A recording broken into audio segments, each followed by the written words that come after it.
Greetings. Welcome to the Captive Desk.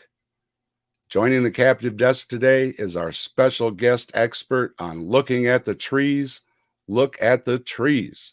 Welcome to the Captive Desk, Trees. Thank you. Good to be here. Glad to talk to you about looking at the trees. All right.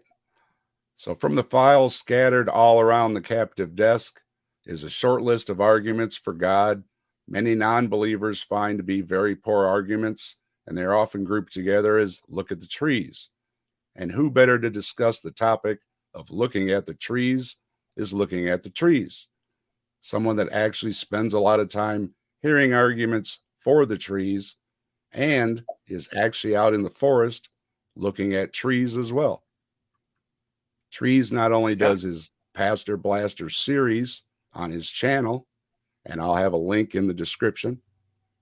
He also does outdoor tips, often accompanied by his best friend Dingo, from things like how to start a fire to setting a snare to how to build a shelter.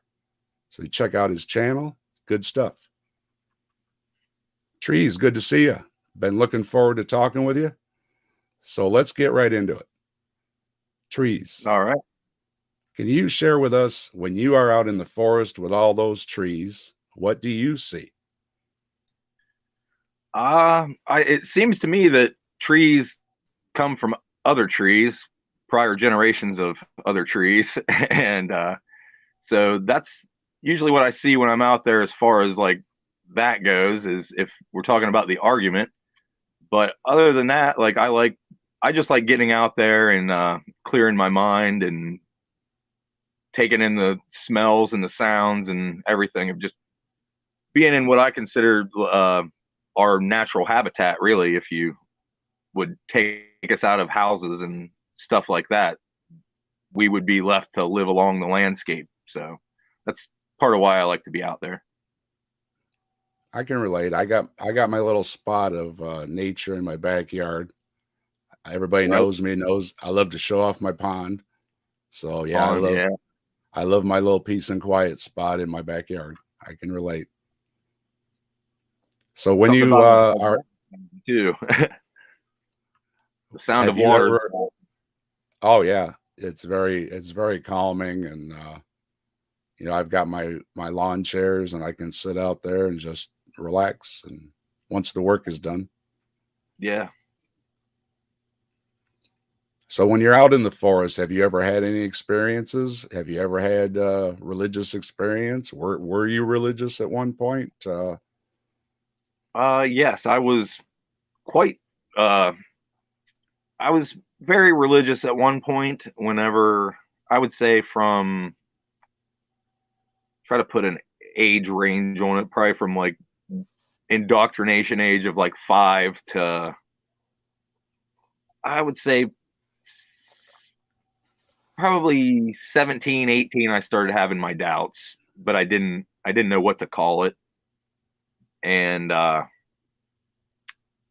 don't know if it really tied into me in. I wasn't that deep of a thinker when I was young, you know what I mean? I didn't really tie anything to nature. I didn't It was all appeal to authority pretty much. Might made right.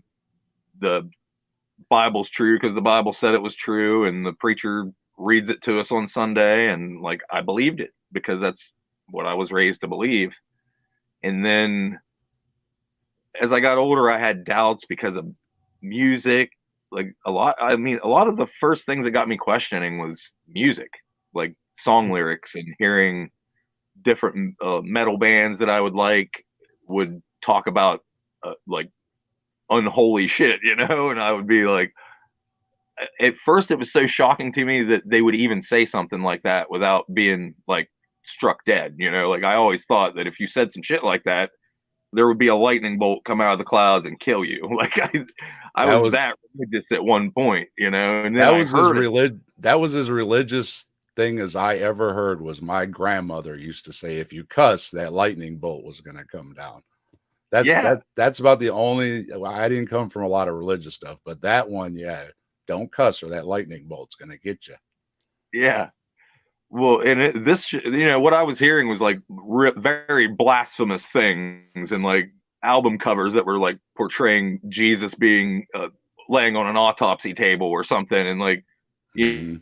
with his rib out, laying in a dish. Like I seen a bunch of crazy shit that I was just like, how can they even do that? How can they draw that picture? How can they sing those lyrics? How can they do any of this without being punished by the Lord?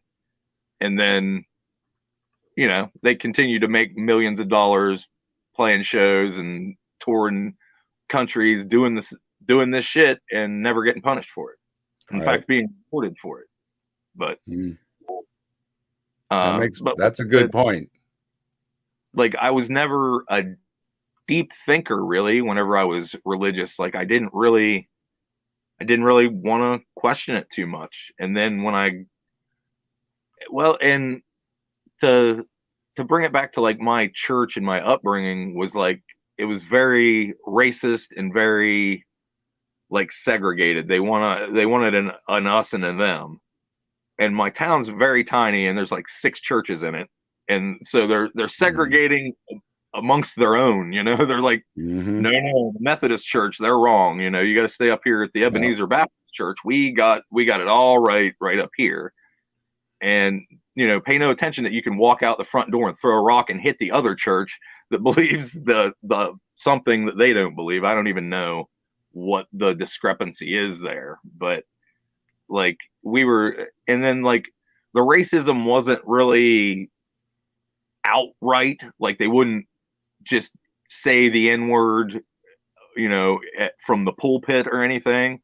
But when you would hear the old guys talking after it was over, and I don't know how it was at anybody else's church, but at mine, like the old ladies would kind of group up outside, and the old men would kind of group up outside, and some of them smoked cigarettes and shit, and they would stand there and bullshit with each other, and then everybody would go back home. But I would hear the N word get tossed around among the old men quite often, Mhm. And there was at that point in time, I don't think there was actually any black people that lived in the town whatsoever.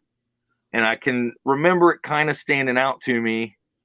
I bought it, like I was buying it at that point, but I remember thinking there are no black people around here. How do they know that these black people are doing these bad things or these bad actors? And they don't have any examples of this. They don't know any black, because I would ask them like, well, where are they at? Like what's going on? Oh, well, we don't Who know. did you wrong? Yeah, who did you wrong? Right? Yeah. They fucked us all over, right? So where are they at, and how are they fucking us over? And like I could never Mhm. get a straight answer out of them with that. And then at 17, I joined the army, and by 18, I was overseas serving with people of all colors and all cultures and all races and religions, and that took a lot of it out of me, the majority of it out of me. And then I had a atheist team leader that he kind of he broke it down in a more gentle fashion that I could understand, of like, yeah, man, they can't all be right, but they could all be wrong.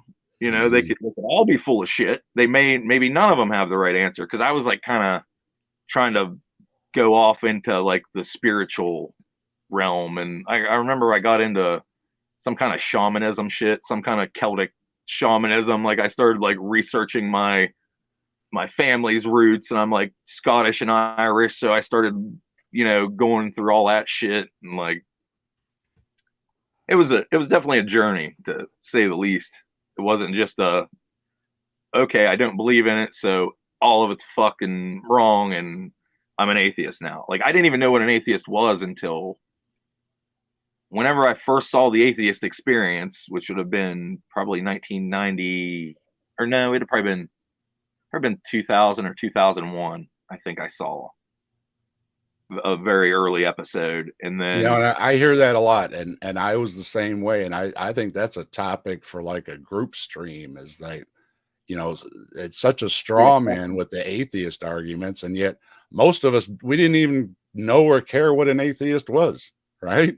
right. And I honestly still wouldn't if there wasn't so much in our like circles here that we exist in online, Like it's a big deal, you know. Like people talk about shit, and like the way I see it, like I was an atheist since for well at least 20 years by now, you know. So it's like a lot of these people, I just project my own atheism on them. Like I just assume that yeah, you've always believed this shit, you know. And then I realize, oh fuck, they're new at this.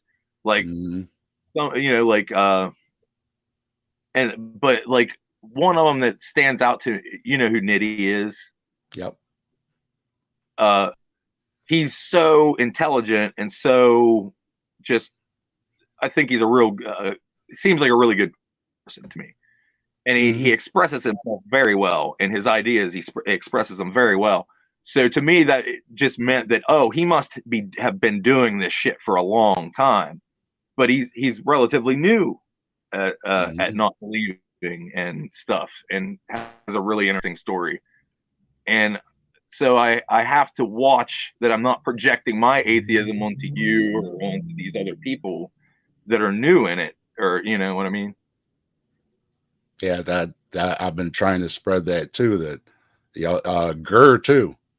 Gurr was a believer not too long ago, and Mm, you've got a lot of your big names like Paula Gia.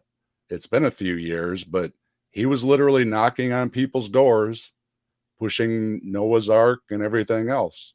right. And so, I've been trying to, keep it in my mind. And, I was, ornery at one point, and some days you feel a little ornerier and everything, but you got to remember, attack the ideas, not the person, because they can be, deceived, misinformed, whatever the reason is. And yeah, just because they believe it, and if they come and they're asking the questions or whatever, try not to make it personal and, call them a dum dum or anything. Because Right. as we've realized, when they leave it, they're they're perfectly, intelligent people. Did you see So it the can't just be an issue of insulting someone's intelligence. right? You don't get anywhere. You get an emotional response in return. You know, you give them an emotional attack, you're going to get an emotional defense response. I don't know if you saw Oz's stream the other night where there was a guy in there apologizing to all of us. His name was William something. I can't remember. I can't remember what his scream name was, but he was like very depressed. And at first, I was reading his comments and thinking this guy might be full of shit. You know, he might be trying to bait us into something because he was coming across as borderline suicidal, like very depressed, like. And we were like, "Well, what's up?" You know, and he started laying it out there that like, "Yeah, man, a week ago I was calling you guys all these horrible names and I feel terrible." And then somebody else in the chat vouched for him, like, "Yeah, I was talking to this guy. I can't remember who it was." And then Oz addressed it and said, "Hey, man, you know, like I think he gave him his phone number and you know, like told him like get a hold of me and you know, there's a community here. It's okay. You figured out you're an asshole. That's the first step in not being an asshole is realizing that you're being an asshole. You know, There you the go. first Yeah. step in being correct is realizing that you're wrong, saying that you're wrong, and trying to take a step in the right direction. You know, so And it it's was. and it's easy. And anybody can get into a dumpster fire. It's very easy. And Mm-hmm. It it was it to it see that it's good dude. for clicks and everything, but yeah, it's not productive. It was refreshing seeing that dude apologize. See it because I mean, how many times do you Good for actually him. see where we are? When do you see a Rebecca fucking tell you, "Oh, I was absolutely full of horseshit from this point to this point, and you know, I'm sorry." No, what do they do? They go apologize to their deity for Mhm. wronging you. You know, Or the instead of or the wrong cutting them people. out, Yeah, cutting the or the middleman out, the middle deity out, and going straight to Dave and saying, "Hey, Dave, I'm sorry, man. I got a little wild last night and said some shit that was out of hand, you know, like instead of just doing, and that plain and simple would just correct the action right there.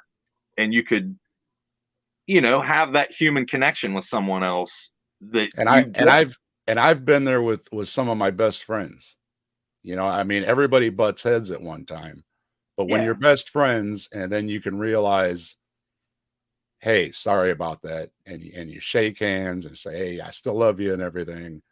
I shouldn't have said it that way or whatever. And then everything, everything's fine, Yeah, So it strengthens that bond, and it can create a bond with a stranger. If I'm having the very first conversation that we had, and we get into just a little tiff, and I back off, and I'm like, you know what, you're right.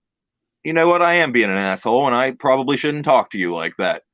You'd probably be like, oh well, shit. Oh, all right. Like maybe cool. this guy's okay. Like Yeah. that shows a little bit of character on your part if you're willing to be wrong.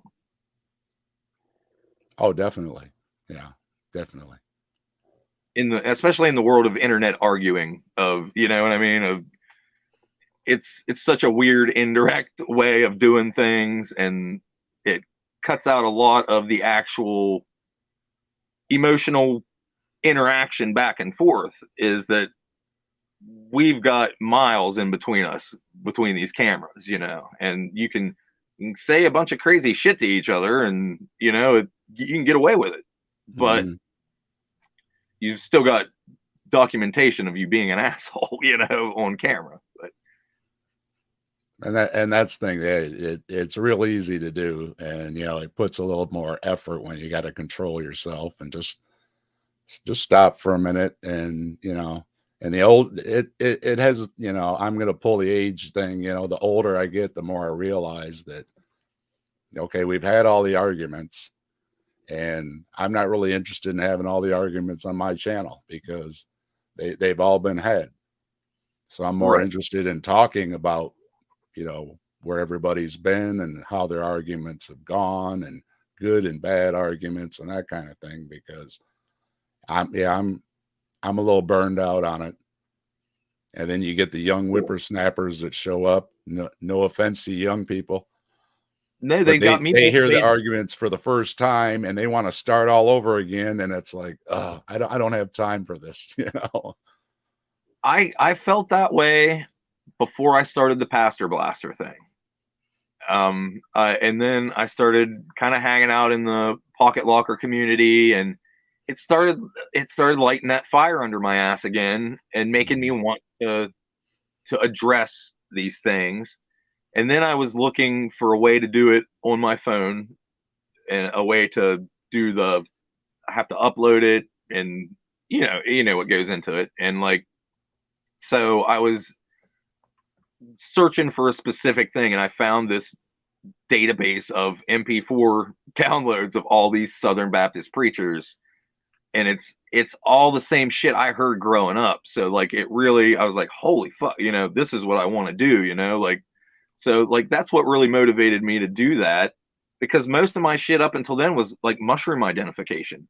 Like, I was honestly like, that's what I was wanting to focus on, and I was wanting to focus on an outdoor, uh however you want to describe it. There's all kinds of names: bushcraft, outdoors, survival, whatever, Mhm. you know what I mean, like outdoor skills is what I I try was to I was teach. struggling with it too. I was like, what do I call it that he does?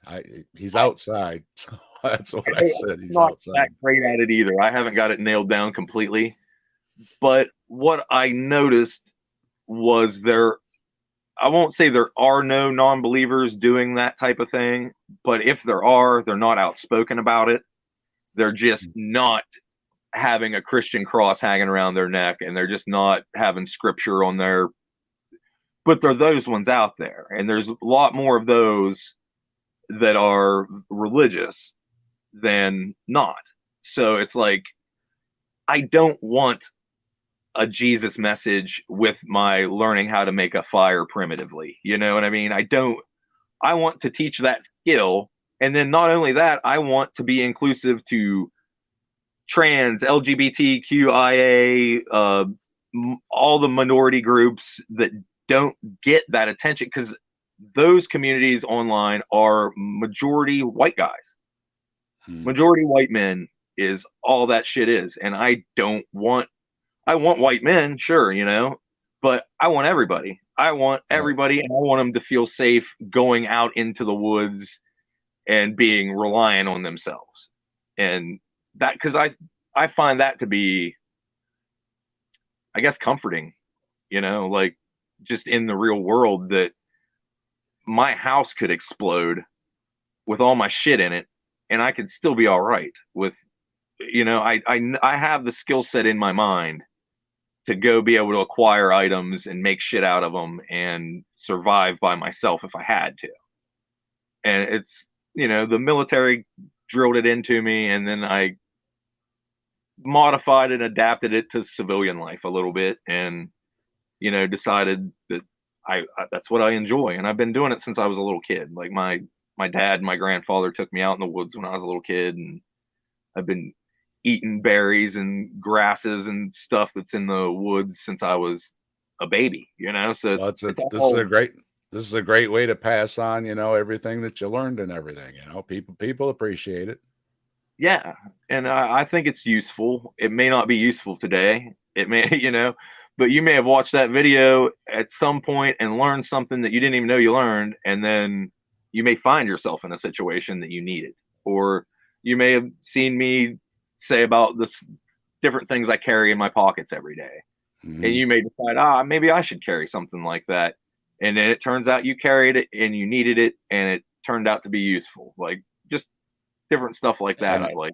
and it doesn't have to be that you're heading out, into the great white beyond somewhere, the great, up in Canada. What is it? The Great White North. Right. And you're just heading out into the serious wilderness. It can be something simple as going for a hike and getting lost, having your car break down, somewhere that's, in the outside of the city somewhere. There can be Yeah. a lot of, things where you can end up in that situation where you didn't intend to go out and be all outdoorsy and go 20 miles off the beaten path. I've seen a lot of the survival things and stuff. Civvies get lost in the woods. You take a couple steps in the woods, and if you don't know what you're doing and you don't know how to find your way, you can get turned around and lost, but real quick. And then it gets dark, and then it gets cold, and it doesn't Yeah. hurt to know at least a couple basic things just to keep yourself alive overnight. Fire.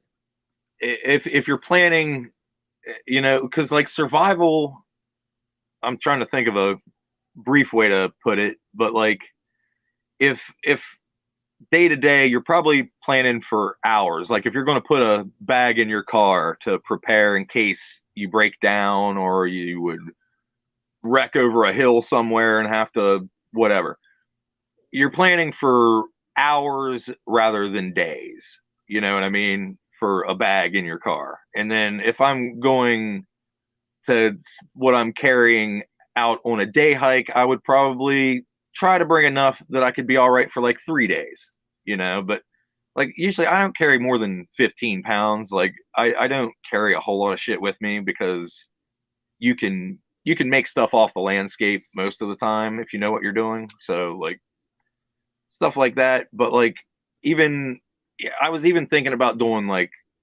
uh self defense scenarios in a way, but like I wanted to make it to where it would be able to cross over from animal attacks to another human attacking you. You know what I mean? Just Mhm. trying to break it down to basic instructions of creating or closing distance. For instance, if someone pulls a distance weapon out, whether it be a firearm or a long stick, you have to make a split decision. Am I close enough to get my hand on that? Can I reach and grab his wrist that has that weapon? And now I have it. Now I have it and I can point it over here and it's not threatening me. And I can Mhm. go to work with this hand and my knees and my forehead or whatever I got to do to get that away from him and make them stop. Or is it a bear attacking my dog? Or is it, what I wanted to try to think of a way. I haven't got it down the way I want it yet, but I was trying to think of a way to incorporate that as well. Sounds And I good. think I think the distance, because you're either going to want to create distance and get away, or you're going to want to close distance and attack. And if you decide that you want to close distance and attack, you have to do it with, you're fighting for your life, literally. If it's Mhm. a bear will knock you down and start eating you. It doesn't care if you're dead yet. A mountain Mhm. lion will try to ambush you and bite you in the back of the neck and kill you. It doesn't want to get its eye poked. It don't want to get fucked up. A bear just wants a meal. A bear just wants to eat you. And a bear will push you on the ground, hold your head down on this end, and just start eating your legs. While you're, a lot of hikers are found with their lower extremities missing because a bear just held him down and ate him until he was full and left. So like, that's the reality of nature. Nature don't care who you are, what you're doing, what you decided to do that day. Bear's hungry. Bear's going to fucking eat. And Mhm. if you have to defend yourself against the bear, you're going to have to go scorched earth on that fucking bear and make it think or prove to it that you're a problem. The this could cost me my eyes. This could cost me vital things that I need later in life, and I'm going to turn around and run away. But Speaking of animals, I just heard Lauren Boebert wants to pass some kind of legislation because she's up in arms over all the people being killed by wolves. Now, the way I looked it up is in over a 20-year study, like 20 some people have been killed by wolves globally. I mean, wolves One, are not a common one, animal. one was in the United States. One was in Canada. One was in India. I mean, so Yeah, have you ever had a wolf problem outside anywhere? I've the I have seen a mountain lion in real life. I've seen a black bear twice in real life out while I've been hiking, and I've seen coyotes. If I didn't say that, Mhm. those are pretty much what I got to worry about around here. A wolf, that's what I was going to get at. They're very uh fuck, I'm losing the word I'm trying to think of. They're pretty much in certain areas around here. You're not going to find a wolf in Ohio. You're not going to find a wolf in Mississippi. You're going to find them up north near Minnesota, near Canada, up near the northern border, Montana and Colorado and shit like that. So you're going to be isolated to those areas getting your statistics. And Bobert's from Colorado, so I'm sure there are wolves there. But as far as them being a problem, I would say they would have probably more problems with bears there than they do It wolves. has to be. Yeah.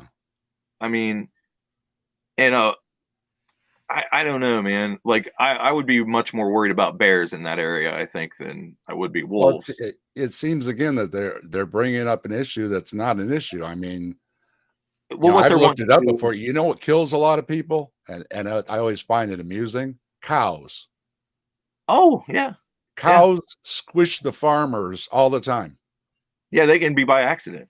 Yeah, It can. it's accidental. Yeah, they just get squashed by those huge animals, It's and a, a couple it's tons animal. yeah, Sometimes. and she's all of these wool, and she was showing graphic pictures and everything, and there are attacks, but you can get attacked by a dog in your neighborhood too. You know So who else?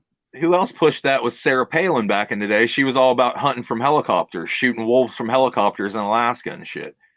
And it's like, first off, who in the fuck has the money to rent or buy a helicopter and shoot animals from it on a regular basis? real sporting. Yeah, super sporting. But Mhm. like the I think what she's going to try to turn that into is an excuse for AR-15s to be sold to the public in I'm mass sure. quantities, because what do wolves do? They hunt in packs. What do you want to bet she's going to push that pack will be over 30? So you'll need those 30 round magazines, and you'll need that, that high cap mag, and you'll need For the one person that's going to get killed by a wolf. One person. Now, if it's an issue, you know, and like with the, you mentioned the coyotes, they're actually an issue. They're invasive. They're everywhere. They're up, you know, they're Yeah. all around here too. But no, not one mention about that. They're going to bring up this, oh, wolf is scary. You know, everybody knows you've seen them in the movies and yeah, so you need big guns because the wolves are getting everybody. No, they're not. Okay. So everybody just public service message. Don't worry, the wolves aren't getting you. They're not Wolves the are problem. usually smart enough to stay away from us. They Seems to usually be. know they usually know what the big apes are up to, and they want to keep a lot of distance in between us and them. Yeah. Well, Unless and they see us limping and slacking out in their territory, then yeah, you might need to worry about it. But that goes back to that defense shit I was talking about. That's if you're out in their territory, you always got to know that too when you're hiking. You're out there in their land. You mm, know, they're not in your house. You're in their house, and now I've heard, especially in bear country, you want to make a lot of noise and let them know you're coming and scare them off. Is that good advice? it's good advice. But I would uh, preface that if you see one and you're making noise and you're doing the things that you should be doing, and sometimes they say, make a big silhouette if you got, wave your jacket over your head and try to make yourself look bigger and more intimidating.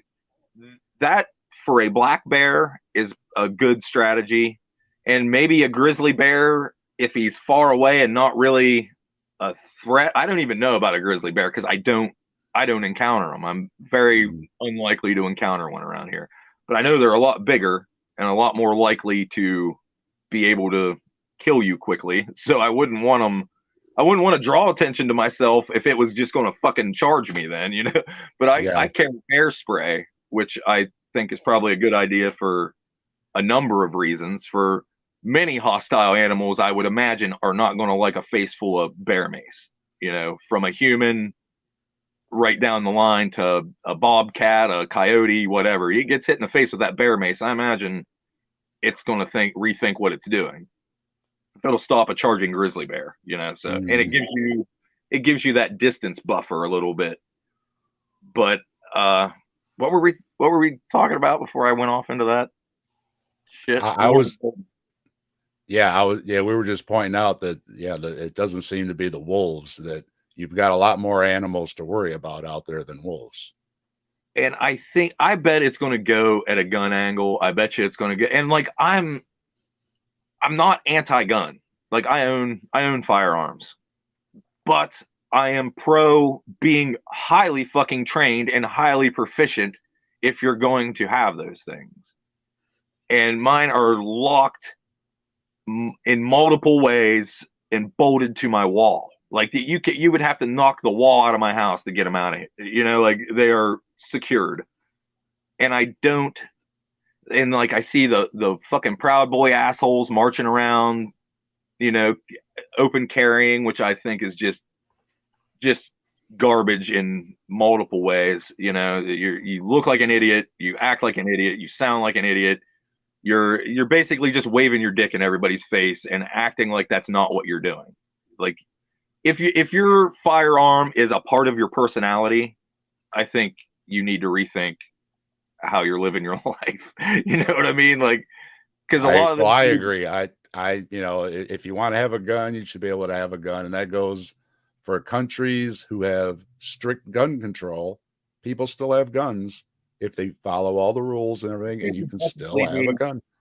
we definitely need stricter gun control laws. And For I sure. don't have any problem with people hunting either. I have an issue with trophy hunting, but if it's, legal, and especially if it's keeping the populations thinned out, and I know a lot of environmentalists and everything don't like to hear it, but in this day and age, it is just a harsh reality that some of these animals will starve because they just don't have the huge areas they used to have. So That if they're is, taking them and they're eating them, and I and it goes back to the state. I mean, the hunters that are doing it legally and buying the licenses and the permits and they're doing it by the book. They are paying their money to the state for the state to then do conservation Mhm. to the lands, to the state game lands and different things like that. So it go as long as you're doing it by the book and you're not poaching, you're not Right. doing a way around. But if you're starving, I think you should be able to hunt for free. You know, if that's your only means of getting food, or you know, but those are rare cases, and I would imagine if I'm starving, I'm going to go hunting for food. If that's my only means of food, like that's what I'm going to be doing. Because if I got caught and sent to jail, well, then I would have food in jail. You know what I mean? Like they'd have to feed me there. So And if you go to jail, you might find Jesus there too, because I've heard that's always a surefire way to find him is when you've hit rock bottom and you're in jail. So I I, never found when I was I'm in. kidding, everybody. I'm kidding. It's just a joke. Don't do that. Don't do that. I had a dude insult me in a store one time in the little town store. He he was trying to witness Jesus to me. Me and my buddy had this like ritual. We would lift weights at his house, and then there's this little burger shack attached to this Christian guy's store, and we'd work out at his house. We'd walk through the park, and there was pull-up bars there. We'd do our pull-ups, and then we'd continue to the burger shack, and we'd buy this giant friggin' hamburger, and with it was like a half a pound giant burger, and we'd go in and get like a drink, and we'd go back, and that was like our little routine we'd do. And this dude starts trying to talk to me about Jesus, and I'm like, I try to be polite because it's a really small town, and I go into that Yeah. store and buy shit. So like, I was like, no, Don't want anybody spitting in your food or anything, right? right, Right. but pretty much. So I was like, no, thanks. I don't. I basically no thanks. Like I don't. And then he countered my no thanks with, well, I have a book that's basically he told me it was dumbed down and for prisoners because I guess the tattoos. I don't know. But he immediately considered me a prisoner and that I needed the dumb guy's Bible. And I didn't even know there was one, and I still haven't found one. But I guess there's an easy reading version or something that they give to prisoners. I don't know. I never heard of that. He offered it to me, and looking back, I should have took it, but I was so pissed and offended. I was just like, "Fuck you," and I walked out of the store. But like, Now it would make a great video. Yeah. Yeah. But those might be out there. There might be some. And then I was wondering, like, what would that translation look like? If they reworded it even more, like what are they leaving out? Like what extras are they putting in? Like, I don't know. It had me thinking. Well, I wanted to touch on one other thing too, and that's climate change. Whether you're a believer or you're not a believer, the climate is changing and it's a problem and it affects everything, including the beautiful forests and all the beautiful animals that live there. We're losing species like never before.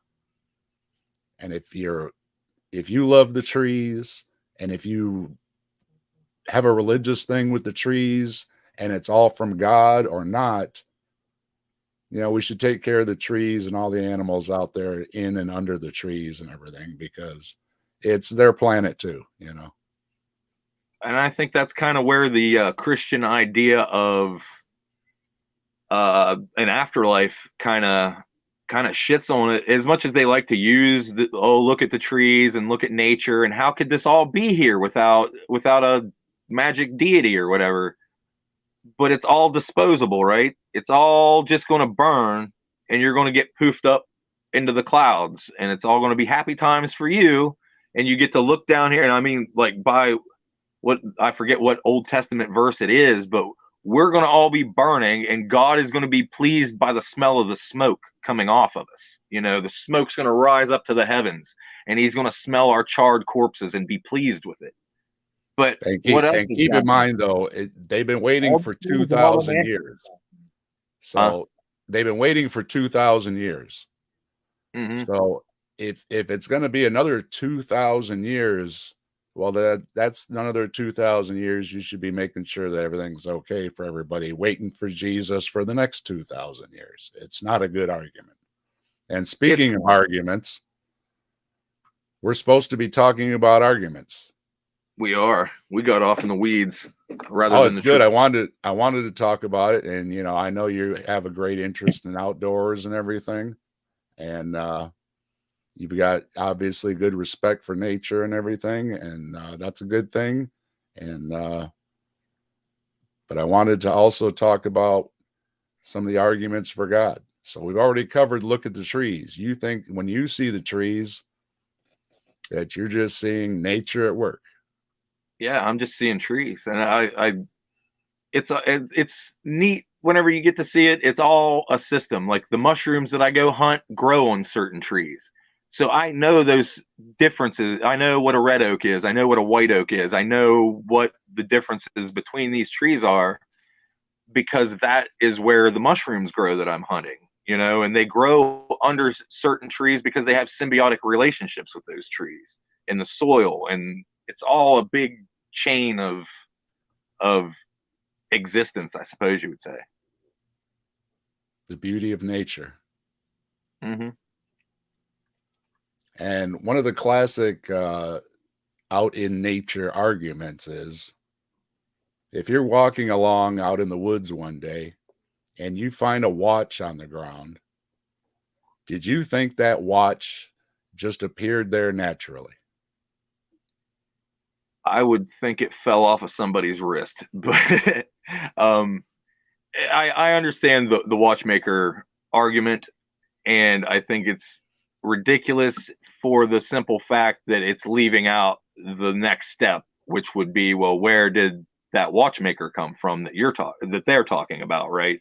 So they're trying to say if you were walking down a beach and watches, I guess, never existed or whatever, and you found this watch sitting there ticking and obviously doing something, and it's obviously been made by something because of the little parts and the dials and things that you would use yourself.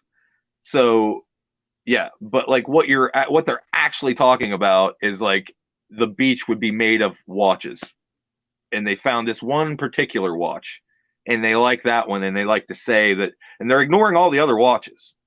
But there's Hindu watches over there. There, Mhm.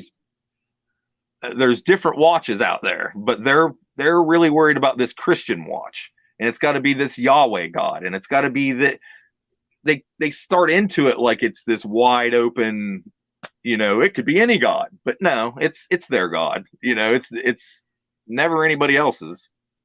And they also they do, I don't know if it would be switching of definitions, because they like to act like there's tool marks in nature. You know what I mean? Like they'll say like, "Oh, well the watch has, you can see the tool marks on this watch that a man has used tools to make it, and if you look at it under a microscope, you can see that."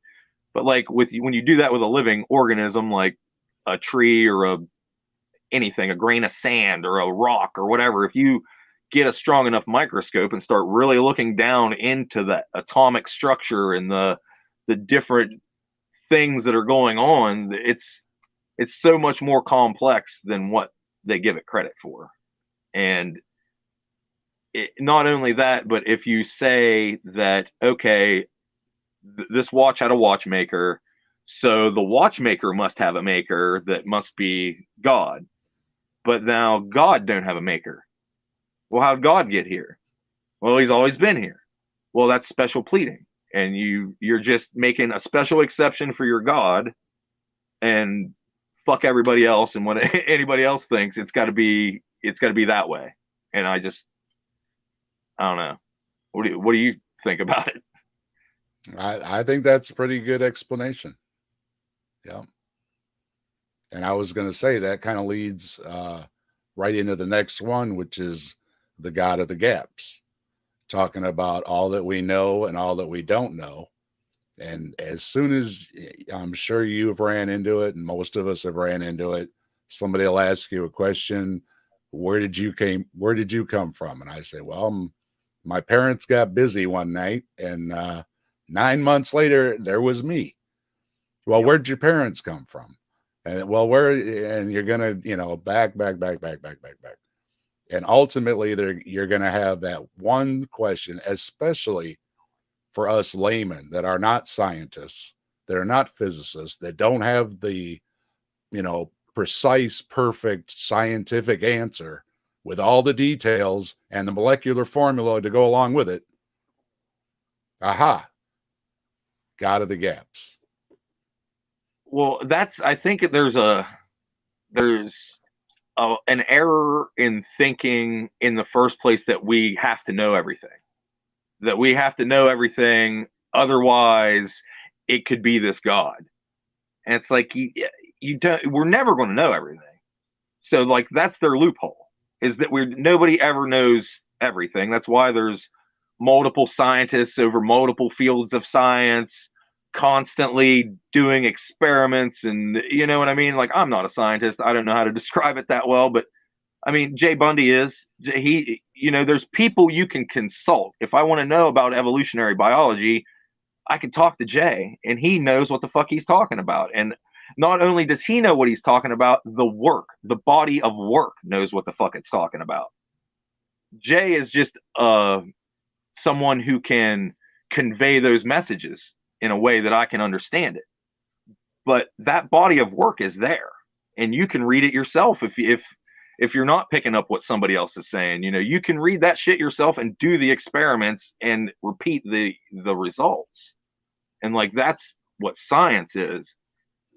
But when you get into the world of religions, they try to call things evidence that isn't evidence. They try to say, well, they try to use the look at the trees argument as evidence. And like, as much, I mean, well, that's kind of getting back to where we were. But the God of the gaps, I was going to say, is almost an argument from ignorance, right? Because basically saying, I don't know, therefore God. Therefore, God must. And it's full stop. It's like, well, if it's that why go to the lab? Right. It doesn't get you anywhere. Yeah, why go to the lab? That seems to be a big problem.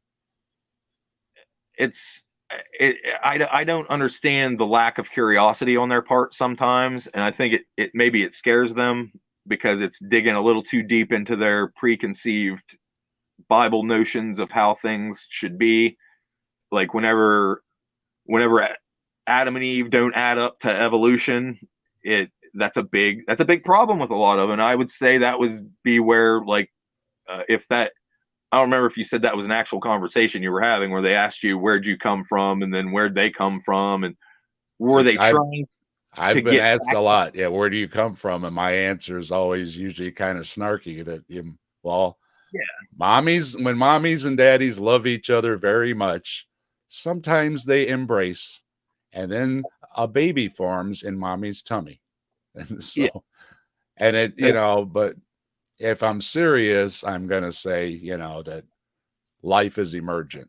So that's my serious answer. Right.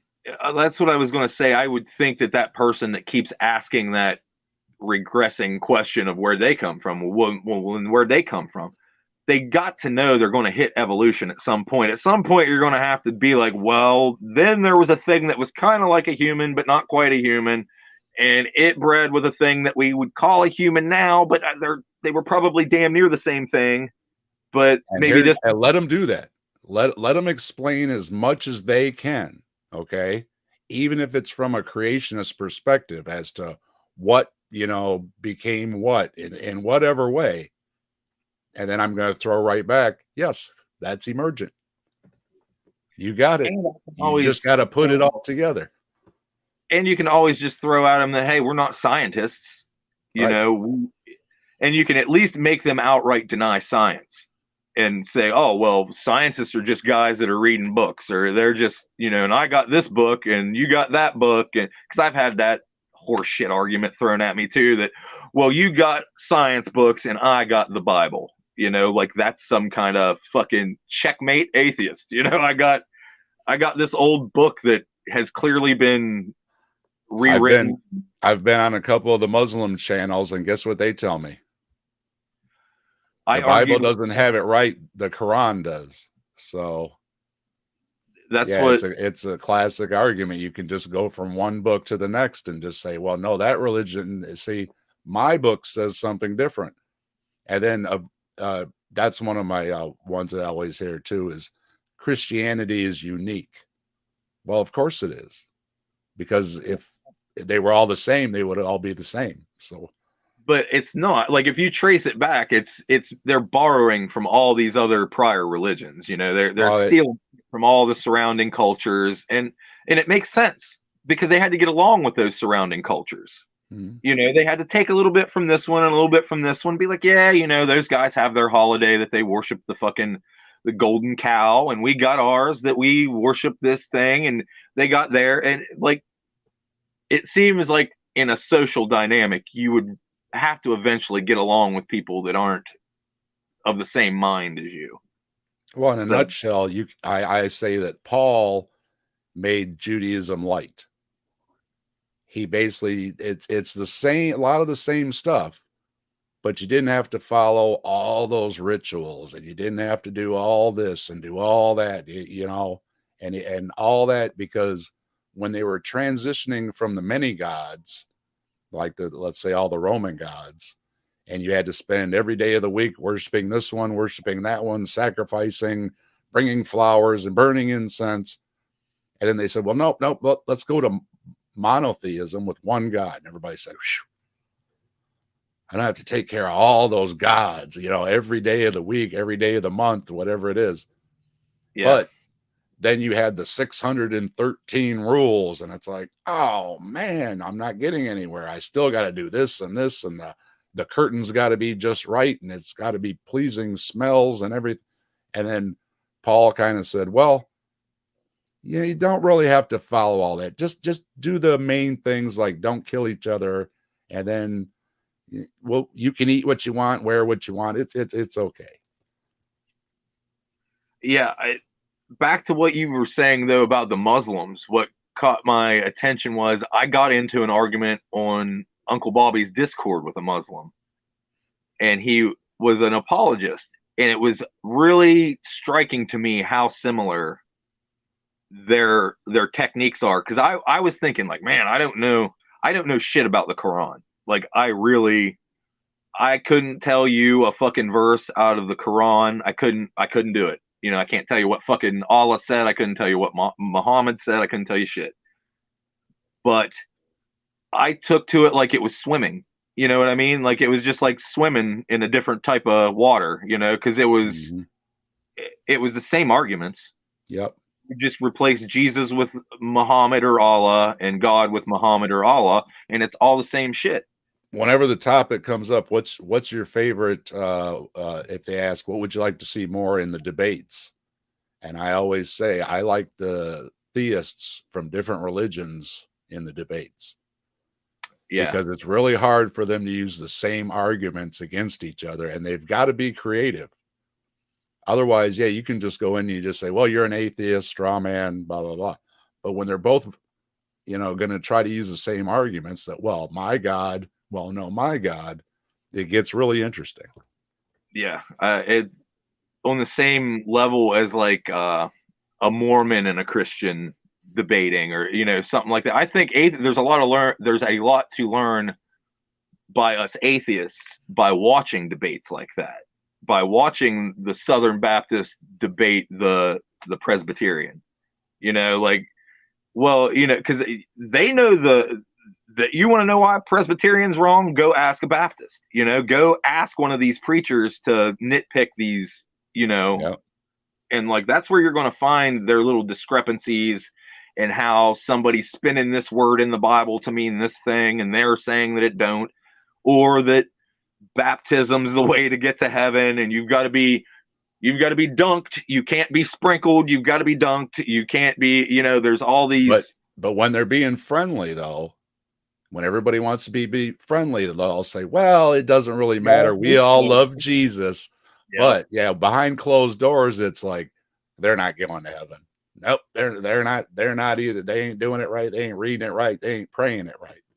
Mm-hmm. Yeah, it's and but like you said, they won't use the same arguments on their fellow Christian. Right. And they won't. I notice they will, though, try to take from their pastor's sermon and use that on us. You know what I mean? And not, I don't think they fully understand that that pastor's sermon isn't designed for us. That pastor's sermon is designed for them. That pastor's sermon is designed to keep their asses in those pews and keep those pocketbooks and those wallets open and putting it in that golden plate. And like, that's what that sermon is designed for. That is not to win the atheists over to your fucking side. That is to get fence sitters to stay there. And that's to get doubters, but people that were raised in it that still have that lingering indoctrination to be like, yeah, I think I ought to go back and get that warm, fuzzy feeling again. You know, like they, at least my opinion, that's my opinion about it. And let's turn a little bit to fine tuning, because fine tuning can go both ways. Fine tuning can actually be a very good argument for God if it's used correctly. And it can also be a very bad argument for God for the same reasons, because people don't use it in the correct way.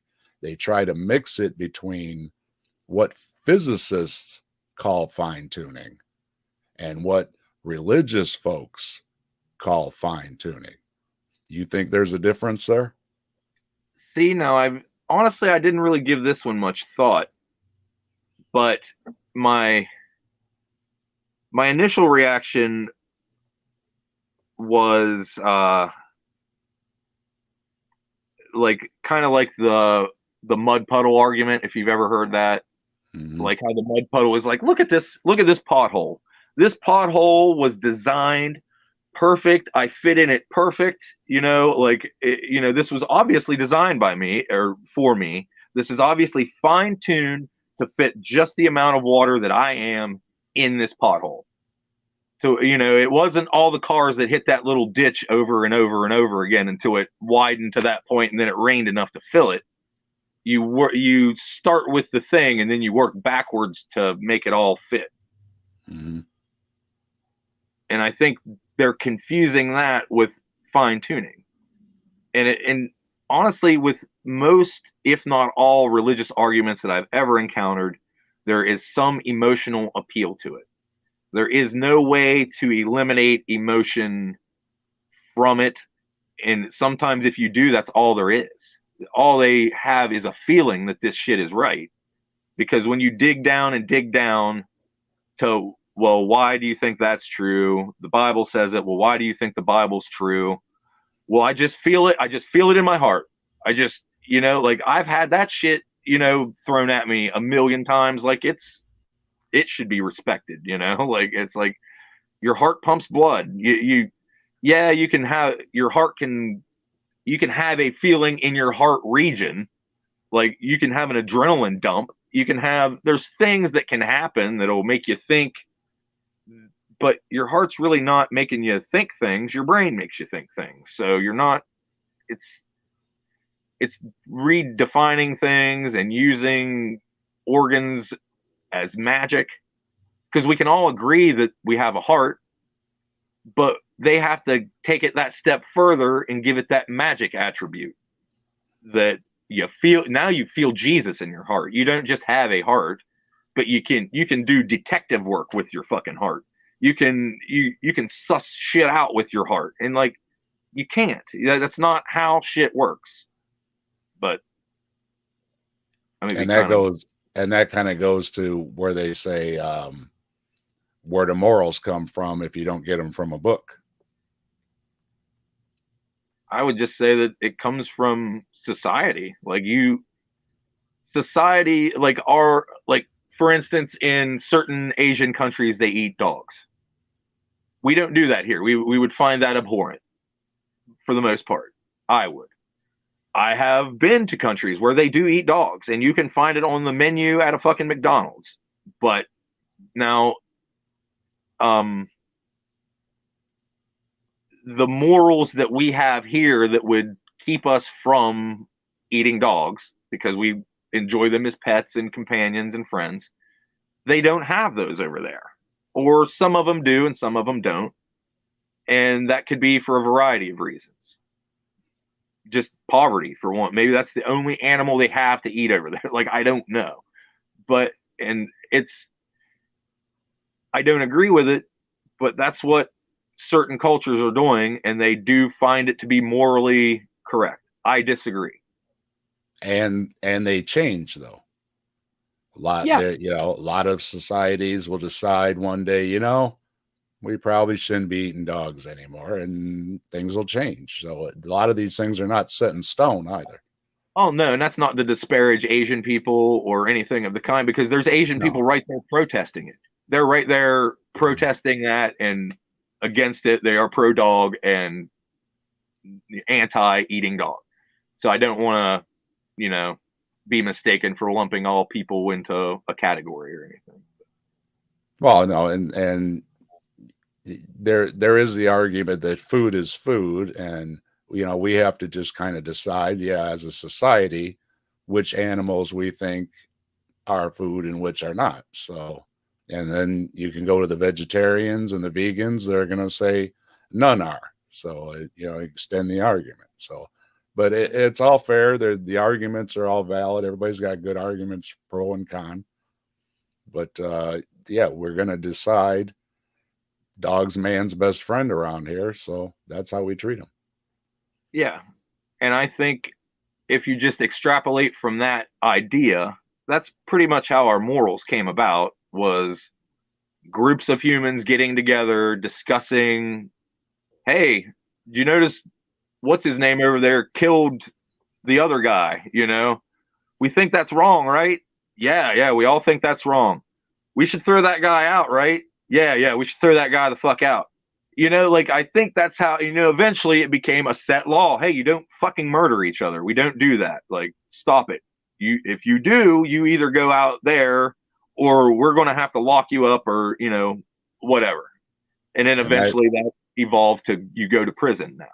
And that kind of touches on, if we came from monkeys, why are there still monkeys? And it's like, well, because we're different monkeys. That's all. Right, back to your wolves. It goes back to your wolves. If all the dogs are fucking came from wolves, why are there still wolves?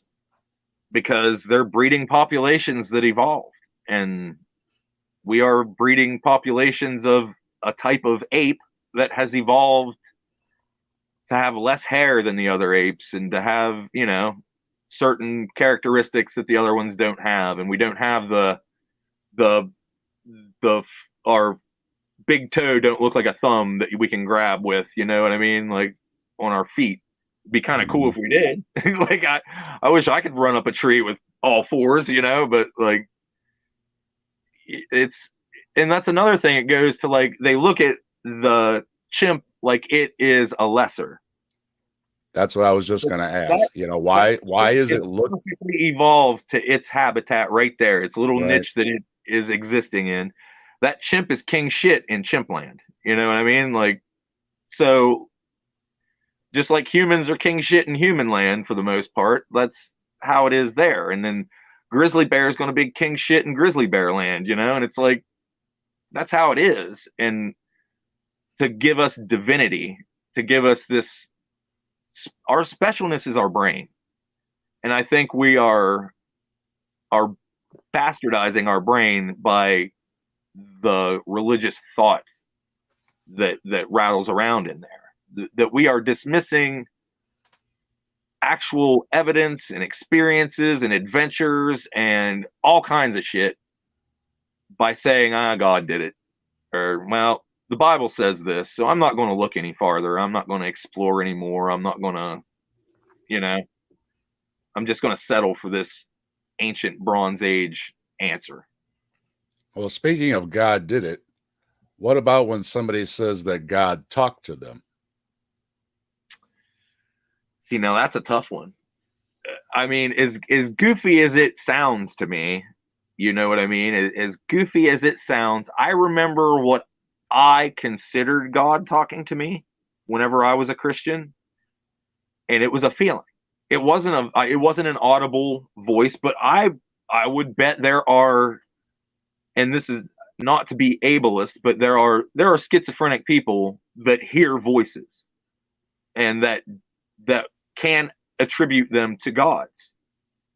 So there could be mental disorders that could potentially be a reason for it.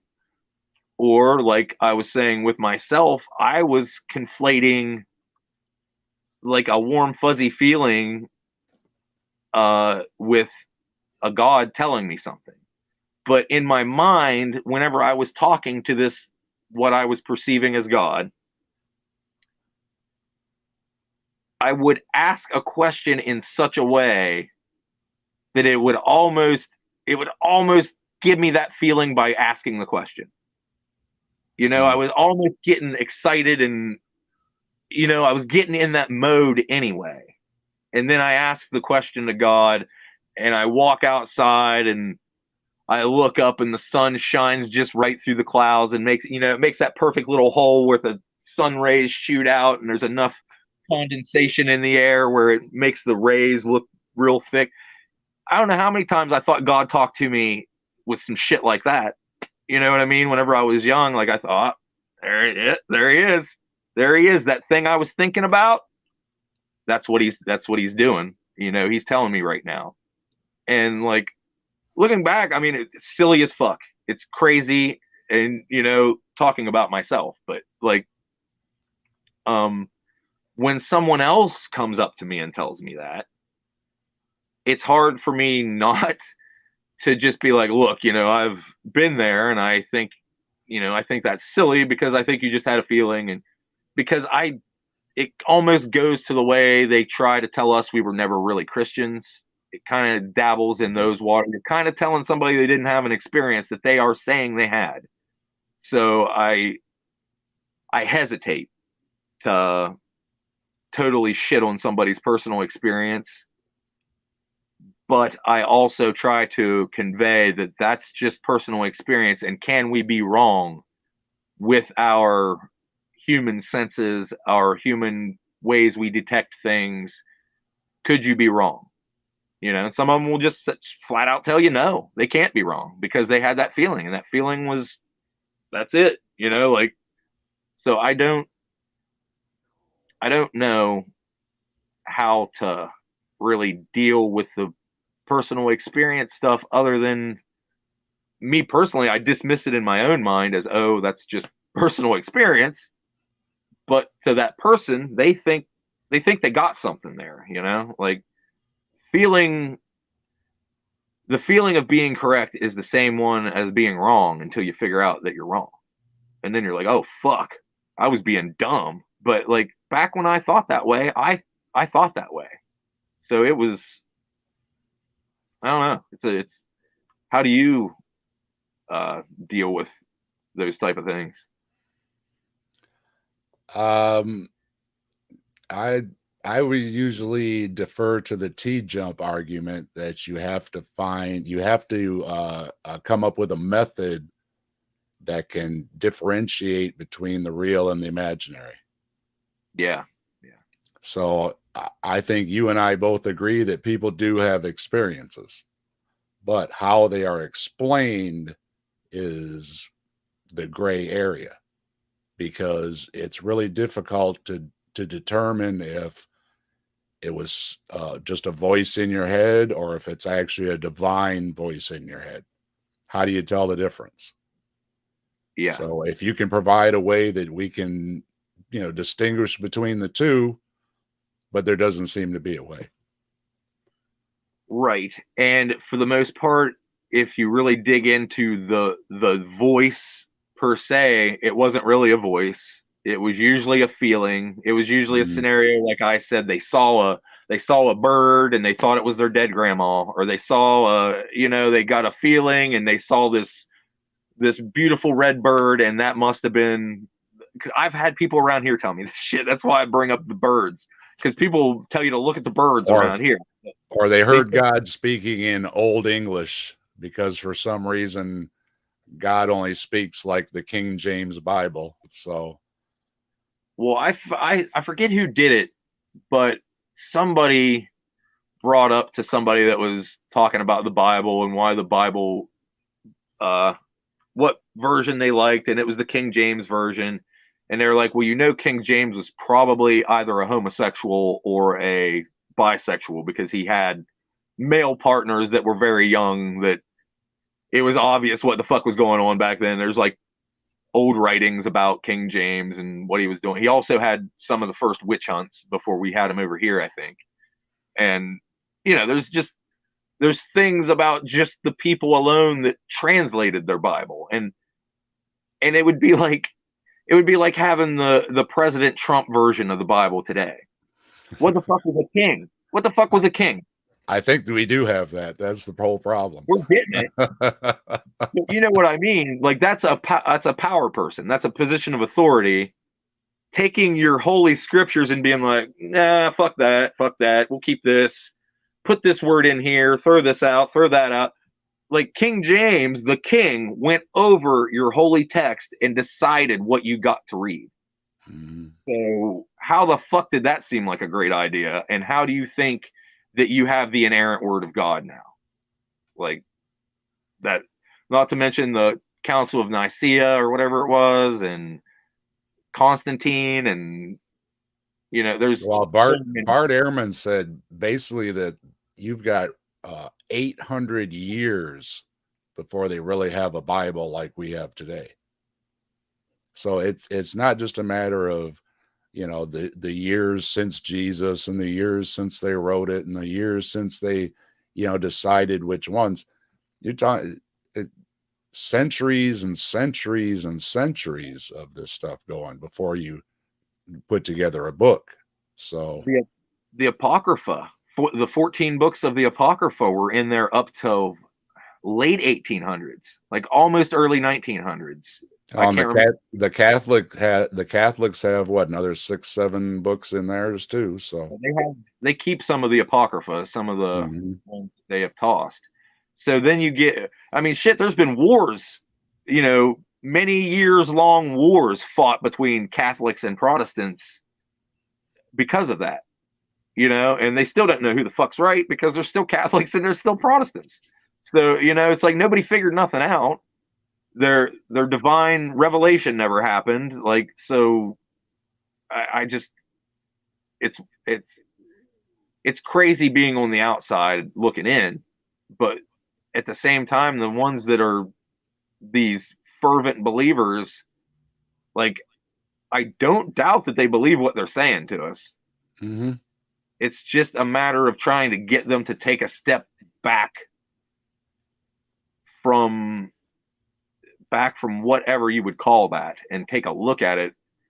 But I think that is also possibly a human trait that some people don't have. Some people may not be able to take a step back and look at themselves in a critical manner. But I could be wrong. I don't know. That's me speculating. Well, that goes on to the next one. Speaking of taking a step back, is God answers prayers.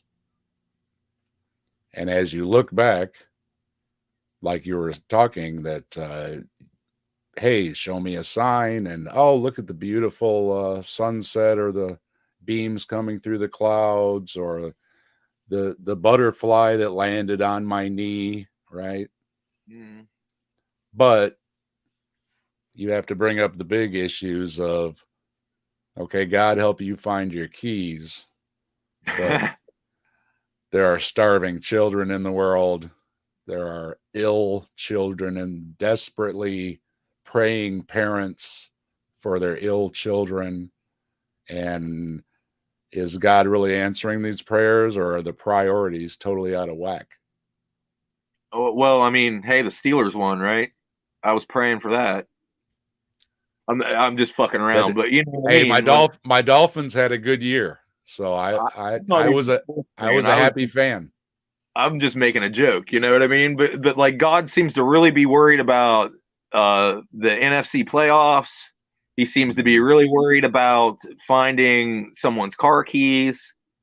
He doesn't really seem to give a shit too much about the the parasite that lives inside the eyeballs of children in Africa, or you know, just the rampant child abuse of multiple forms of child abuse in the church in his name.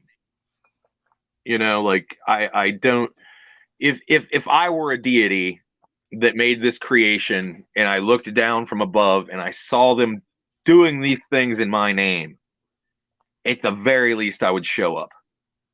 I might not wipe them all out and kill them. Maybe I'd be merciful. Maybe I would say, look, assholes, and snap my finger and poof all the guns away and be like, you're stuck with Nerf baseball bats from now on, you little assholes. And, just if you're an all powerful deity, it's limitless what you could do to fix all the problems with just a snap of your fingers. And none of it ever happens. But God is love, and God is all knowing and all loving, and it's just like, holy shit, man. Like, you will do anything to contort your brain into a way to excuse your beliefs or your God or whatever. And that one rolls right into, but my guardian angel saved me in the car accident. I saw my guardian angel.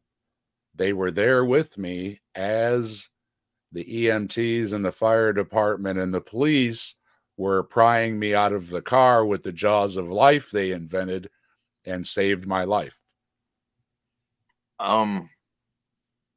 See, I usually won't. It's another one of those subjects you kind of got to tiptoe around depending on how fresh that event is for that person, I would say. If somebody's fresh out of a very traumatic event and they think God saved them, I'm probably just not going to say shit to them. Like, I'm probably just going to say, I don't know. Glad you're still here, right? Glad you're here, dude. Yeah. Like, but now if it's 10 years down the road and they want to tell me about they saw their guardian angel and shit, then I might dig into it a little bit and be like, are you sure you weren't deprived of oxygen? Are you sure you weren't at a giant loss of blood and oxygen to your brain, and not to mention just the sheer trauma of the event that happened, like just stuff like that. And like me personally, like a little over 2 years ago, I had a near-death experience.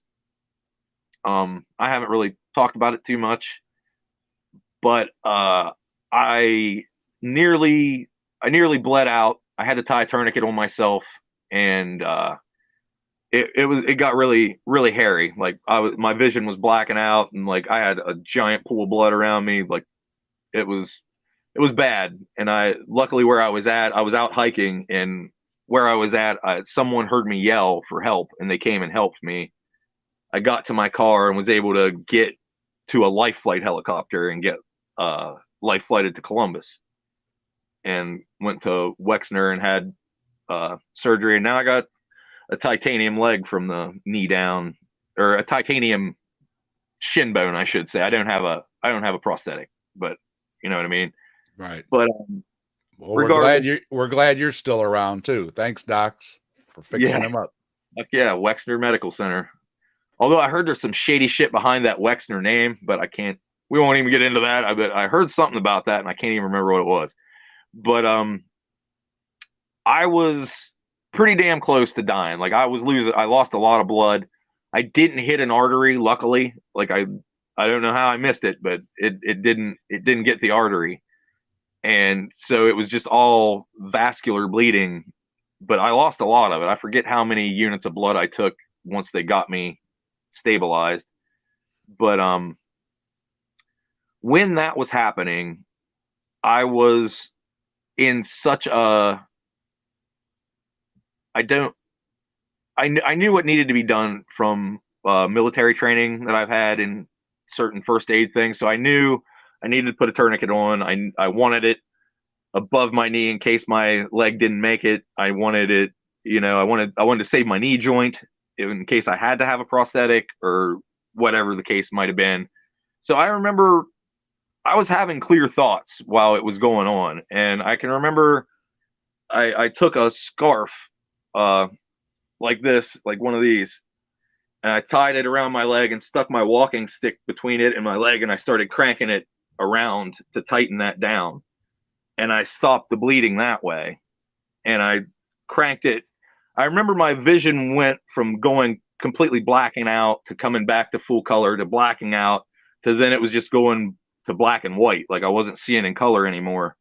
And then as I was cranking that stick around and applying more pressure and more pressure, it was like it all kind of twisted back into focus. Color came back, and it was like, you're back in the game, son. You know, it's time to play your cards right and get your ass to the fucking hospital. So I like turned it around and I tied that stick to my leg to keep it where it was.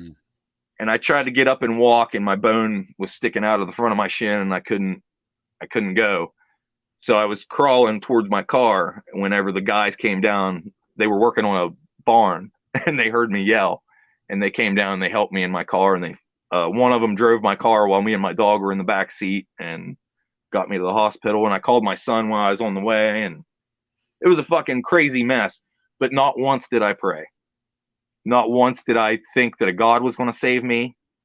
I knew who was going to save me. It was going to be me, because I was the only motherfucker there. You focused and you did what had to be done. Yeah.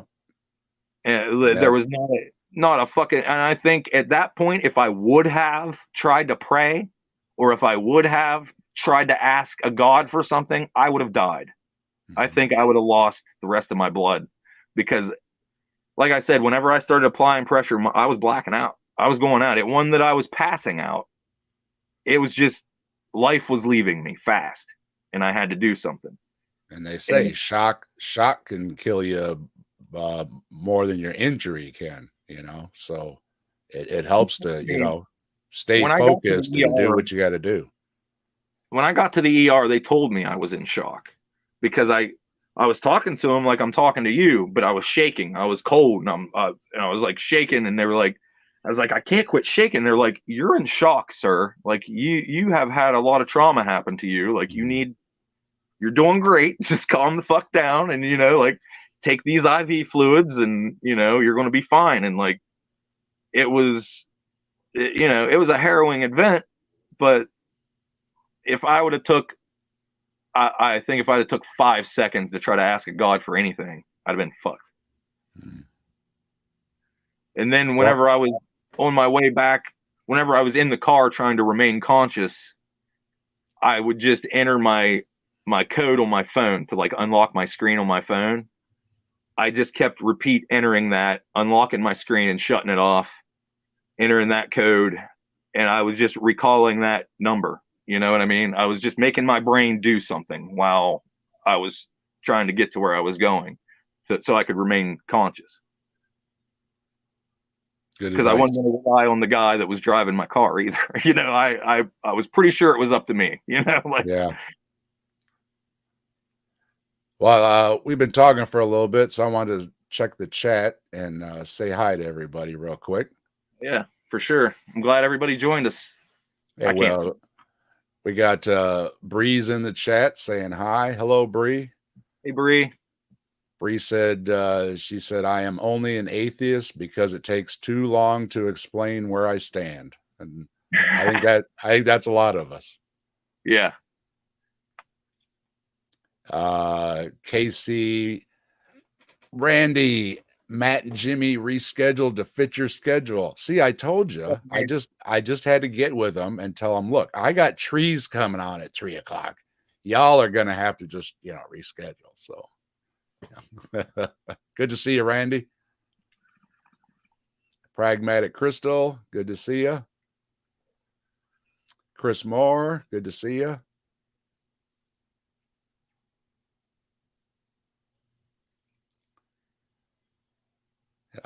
Randy said, I just don't ever think about this type of survival stuff. Well, you might want to, you know, just give a little bit of thought, because you never know. You know, you have a flat tire somewhere and your spare's flat too. You might spend the night in the woods. So.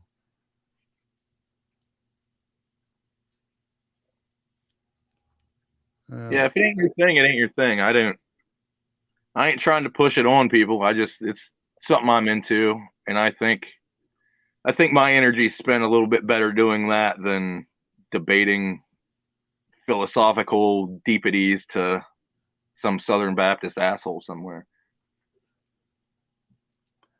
Pragmatic Crystal says, I see gators daily. Yeah, I wouldn't want to mess with no gators either. No, they'll just eat you too. They don't care. Bree says, are we talking ecology? A little bit.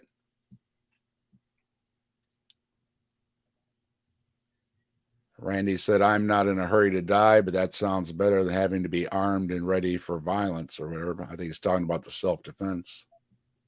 I wasn't even really trying to talk about being armed. I was talking more along the lines of if you run into an asshole on a trail somewhere that maybe wants to fuck with you for being a member of the LGBTQ community or something like that, just how to either create distance or close distance, because you either want to get away from that person or you want to get close enough to them to be able to get away from them.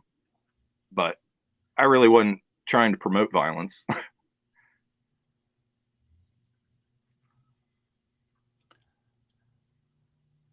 Let's see.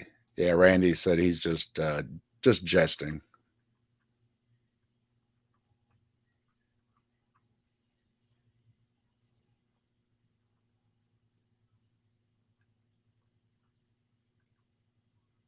Yeah, it would be beneficial if shit hit the fan, don't get me wrong. I've had jobs where being violent was the job. You know, in the Army, I was in the infantry. I've been a bouncer in clubs and bars and heavy metal venues. Like, I've had to violently. This is the Roadhouse guy right here. I've had to be violent with people before. Like, I don't want to go outside and hurt people. You know, I don't want to run around being the tough guy and doing, you know, like that ain't my fucking thing. There's plenty of the fucking super whatever the fuck alpha males out there with channels that you can go for that shit. You know, like I don't find it necessary, but to flex and act cool. But like sometimes, if even if you don't want to be violent, sometimes violence will find you, and if you're not prepared enough to at least defend yourself and making enough room for you to get away, you know, you could get into serious trouble, in my opinion. Well, speaking of, Pragmatic says, I have had a black bear cross my porch. Yeah, that's pretty close. Mm-hmm. I've got black bear poop out in my yard right now as we speak. So I know they're out there. I haven't seen one in my yard yet, but I know they've been through it. Bree said, once upon a time,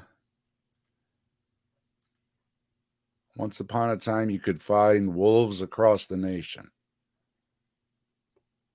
And wants to know, is Boebert going after wolves? Yeah, we think she's just trying to push some fear into people that the wolves are coming to get you. But when I looked it up, like I said, one person's been killed by a wolf, and how long, I don't think we have much of a threat. When we were talking earlier that, you know, cows are squishing farmers all the time, so you got more of a threat from a cow than you do from a wolf.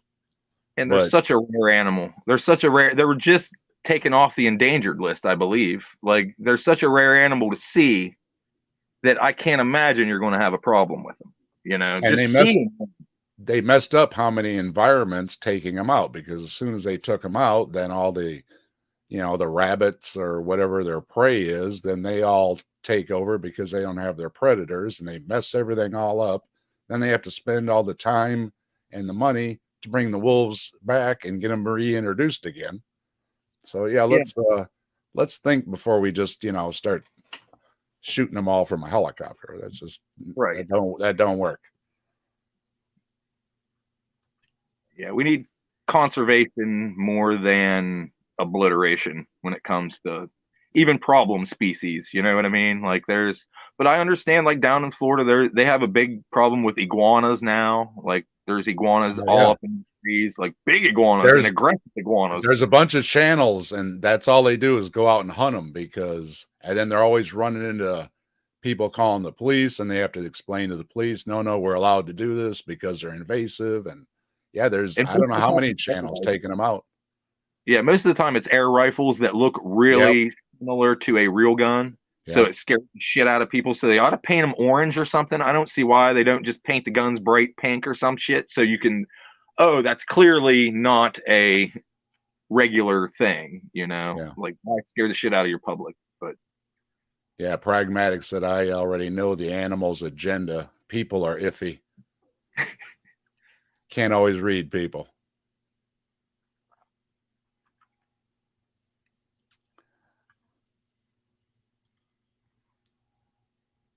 Randy says he never leaves without his American Express card. Don't leave home without it. He got you covered. Yeah, Bree. Yeah, the way she was, and Bree is angry. She's, people are going to go shoot some wolves now for no dang reason, and that's just, it's not cool to just, no especially one, when they're not even a threat. Like it was one thing if they were actually harming a lot of people, but they're not. no. And like I said earlier about the bear mace, grizzly bear mace, I believe would work on a wolf. Bree, if you know for some reason why grizzly bear mace wouldn't work on a wolf, I would be open to hear it. But I would think that would be just as good, just as effective on a grizzly bear, a human, a wolf, a coyote, a bobcat.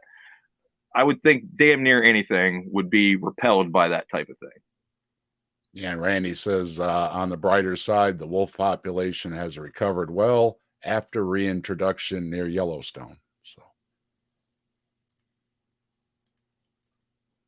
Bree says people just don't get killed by wolves. That is not something that is just happening. That is why when it happens, it is international news. Right. Yeah, there's one in this country, one in this country. That's the numbers I found, is that in a whole country, one person may get killed by a wolf, which I think you might have domestic dogs that might do more harm than that. So Or like you said, the coyotes around here actually do damage to people's livestock and pets, but and bobcats sometimes, but bobcats are really rare around here.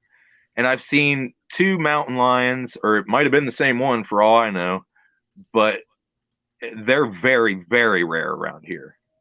So like just I don't know. So it's like it would be the same difference like if around here if everybody got up in arms about mountain lions. There's literally maybe two in this fucking county, and like if everybody starts shitting their pants and getting mountain lion guns, it would be ridiculous. And that's what Bobert's trying to induce in Colorado is a panic over wolves when there doesn't need to be. And they have just got, like Randy said, they've just got their population back to a good solid number, and now we yeah, want to fucking some hunt them. idiot out there shooting them for no reason, right? And that's where Andy said, yeah, they'll just be out hunting them, and it's like, no, just leave them alone. They're fine.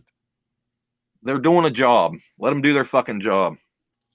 Yeah, Randy said with a grizzly, it makes you lunch. So yeah, just spread some ketchup mustard on yourself.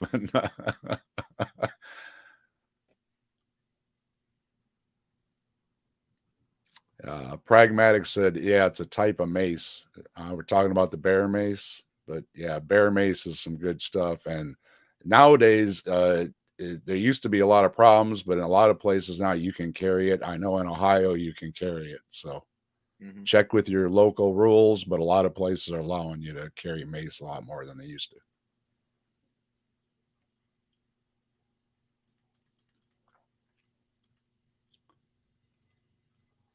And let's see. And Melody Joy. Good to see you, Melody Joy. Yeah, I'm glad you're out there, Melody.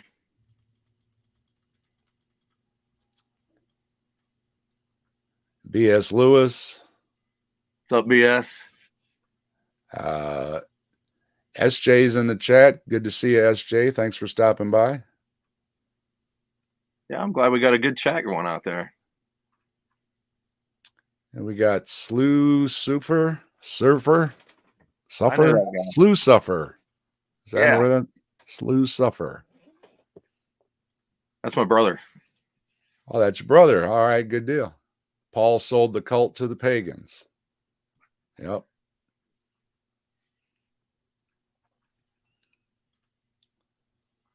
You cannot talk about the fine tuning whilst you cannot talk about fine tuning all the while special pleading. Yeah, I think that's pretty much what Tree said. We got cause and effect, the soul.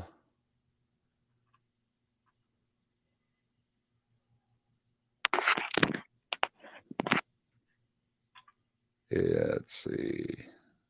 If people would research how their Bible was composed, well, yeah, there's pretty much an assumption that this is how the Bible is. It was always this way, and since day one the earth started, it's always been this way, and they just have no idea that it hasn't been like that at all.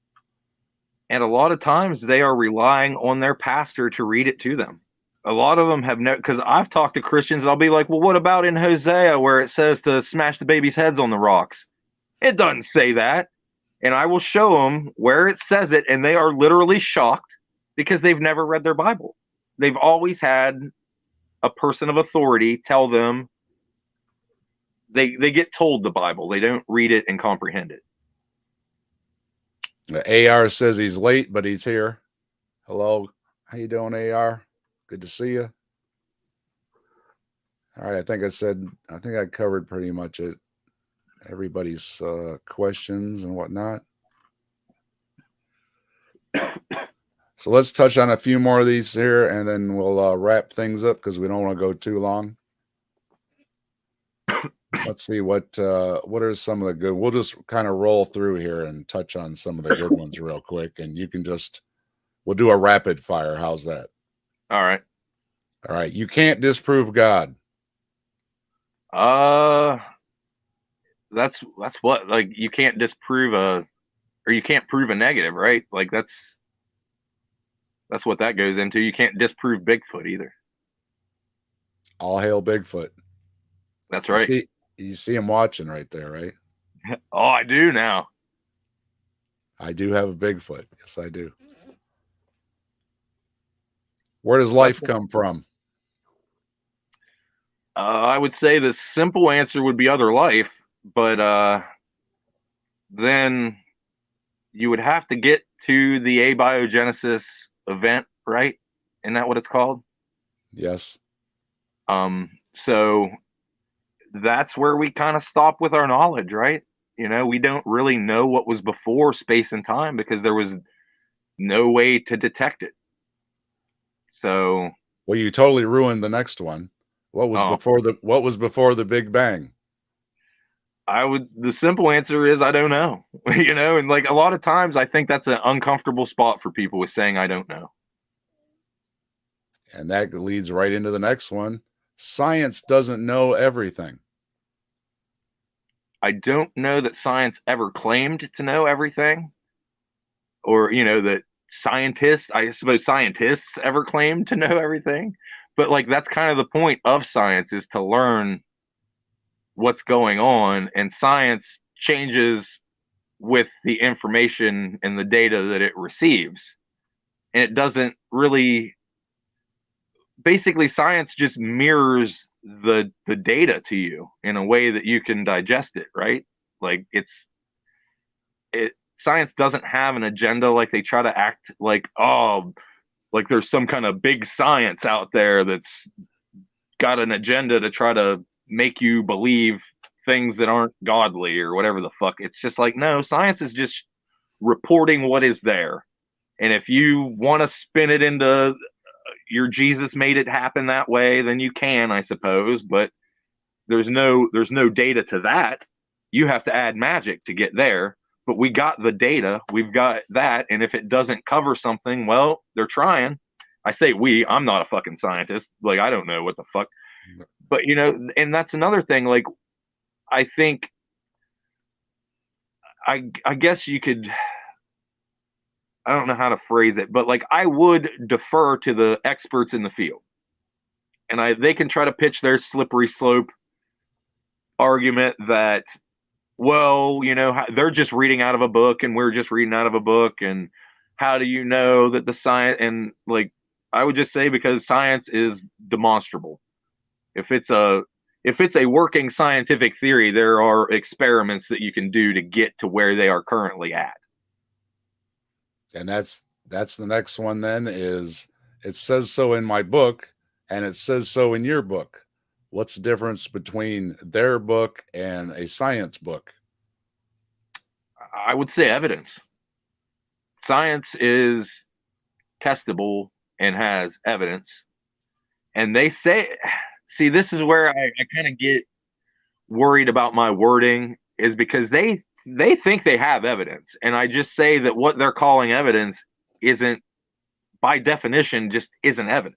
Like, it's not it can be, but it is very, very weak, circumstantial hearsay, which is the very, very weakest form of the evidence standard, if you would call it that.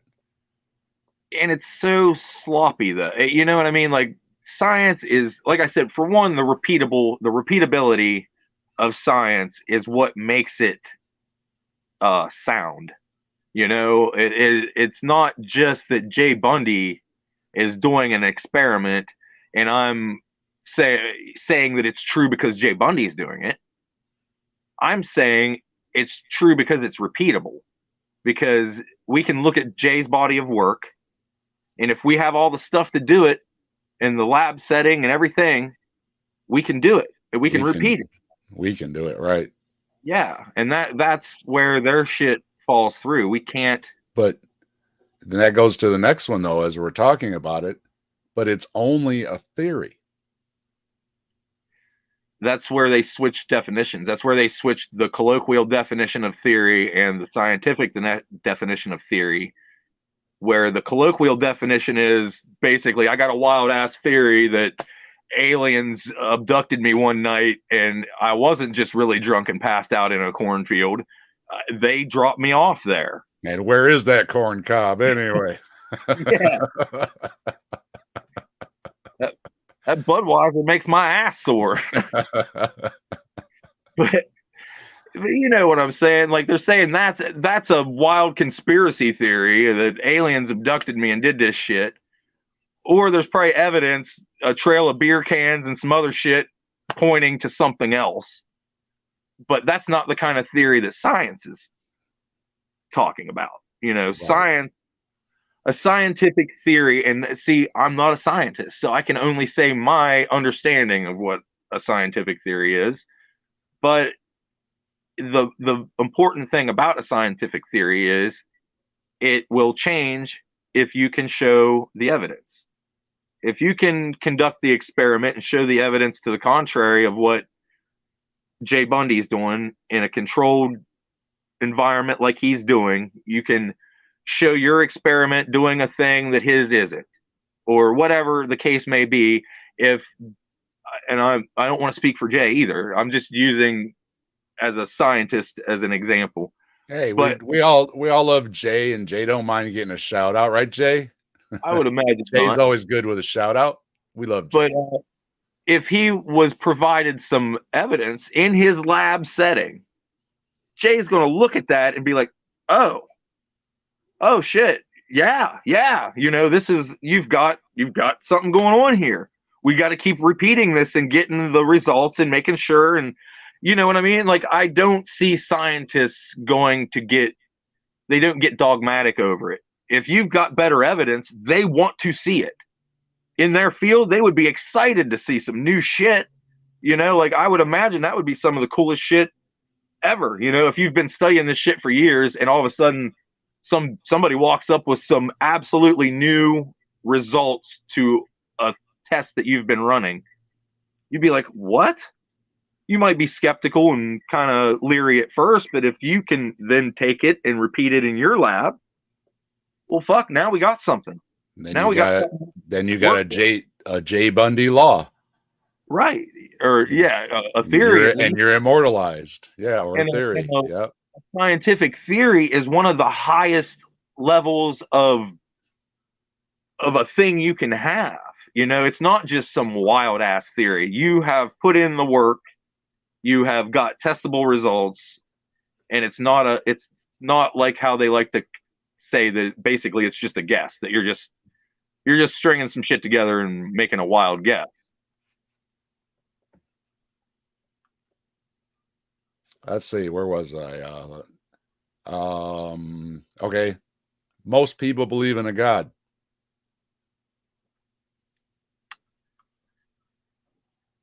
I don't know if that's true. I would say, I mean, atheists are definitely outnumbered. So yeah, but I said before, like they could all be wrong. A whole lot of people can believe in wrong shit. Like we didn't think germ theory was a thing for, the majority of people didn't think germs were a thing for up into the Civil War times.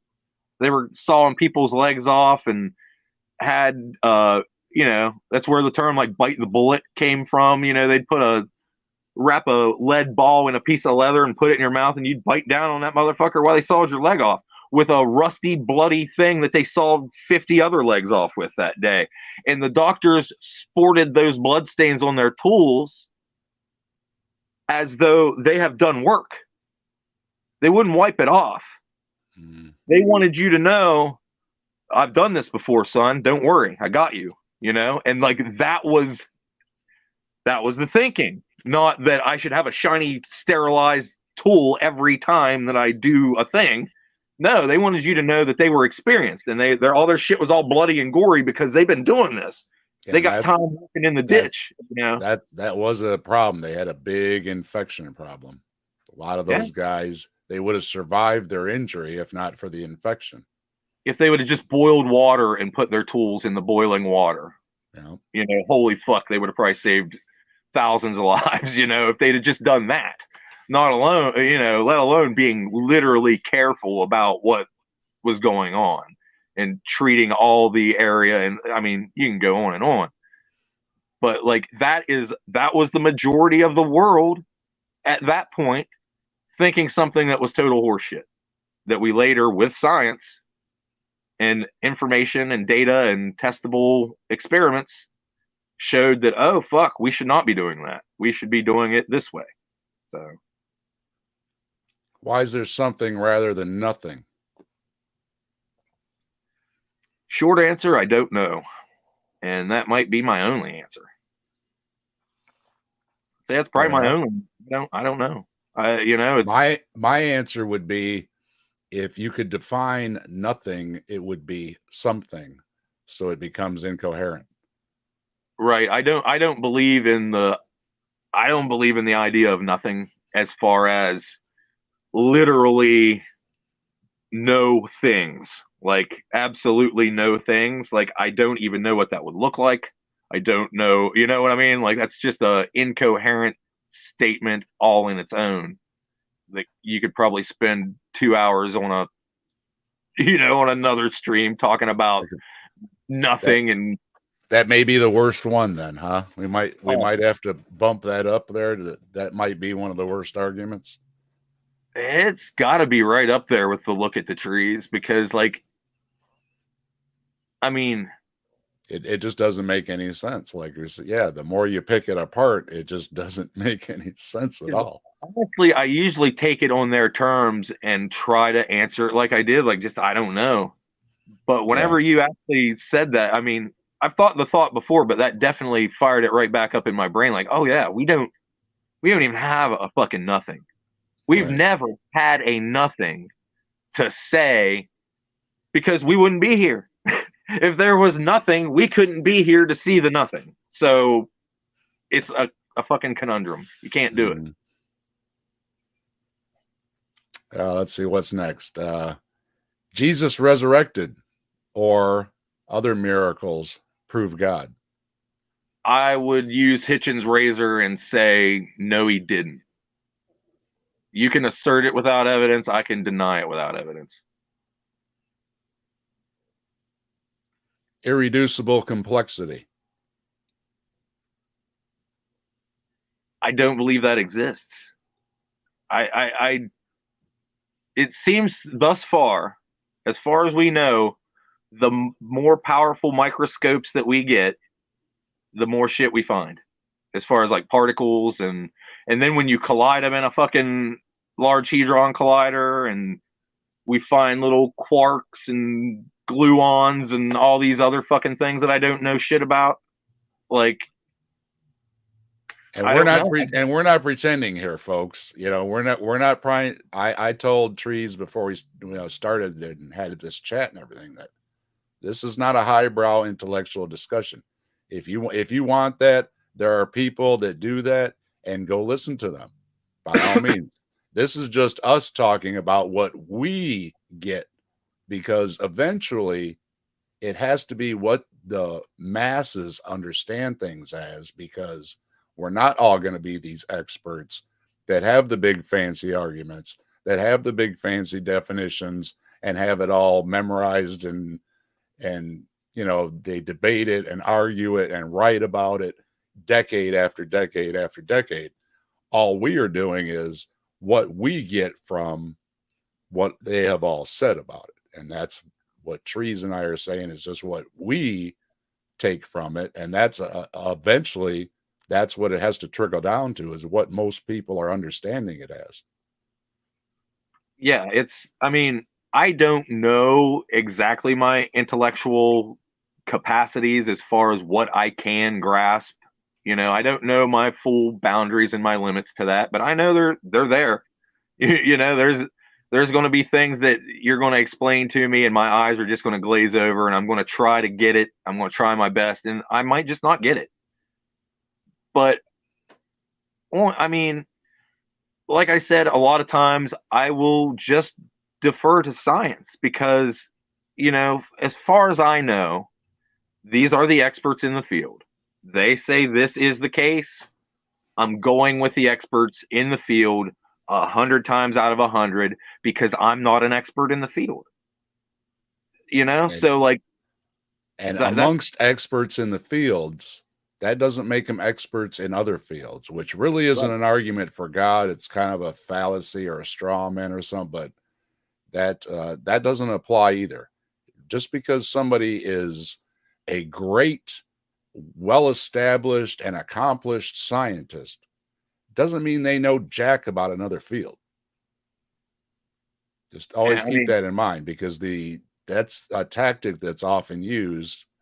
Get a biologist up, ask them geology questions.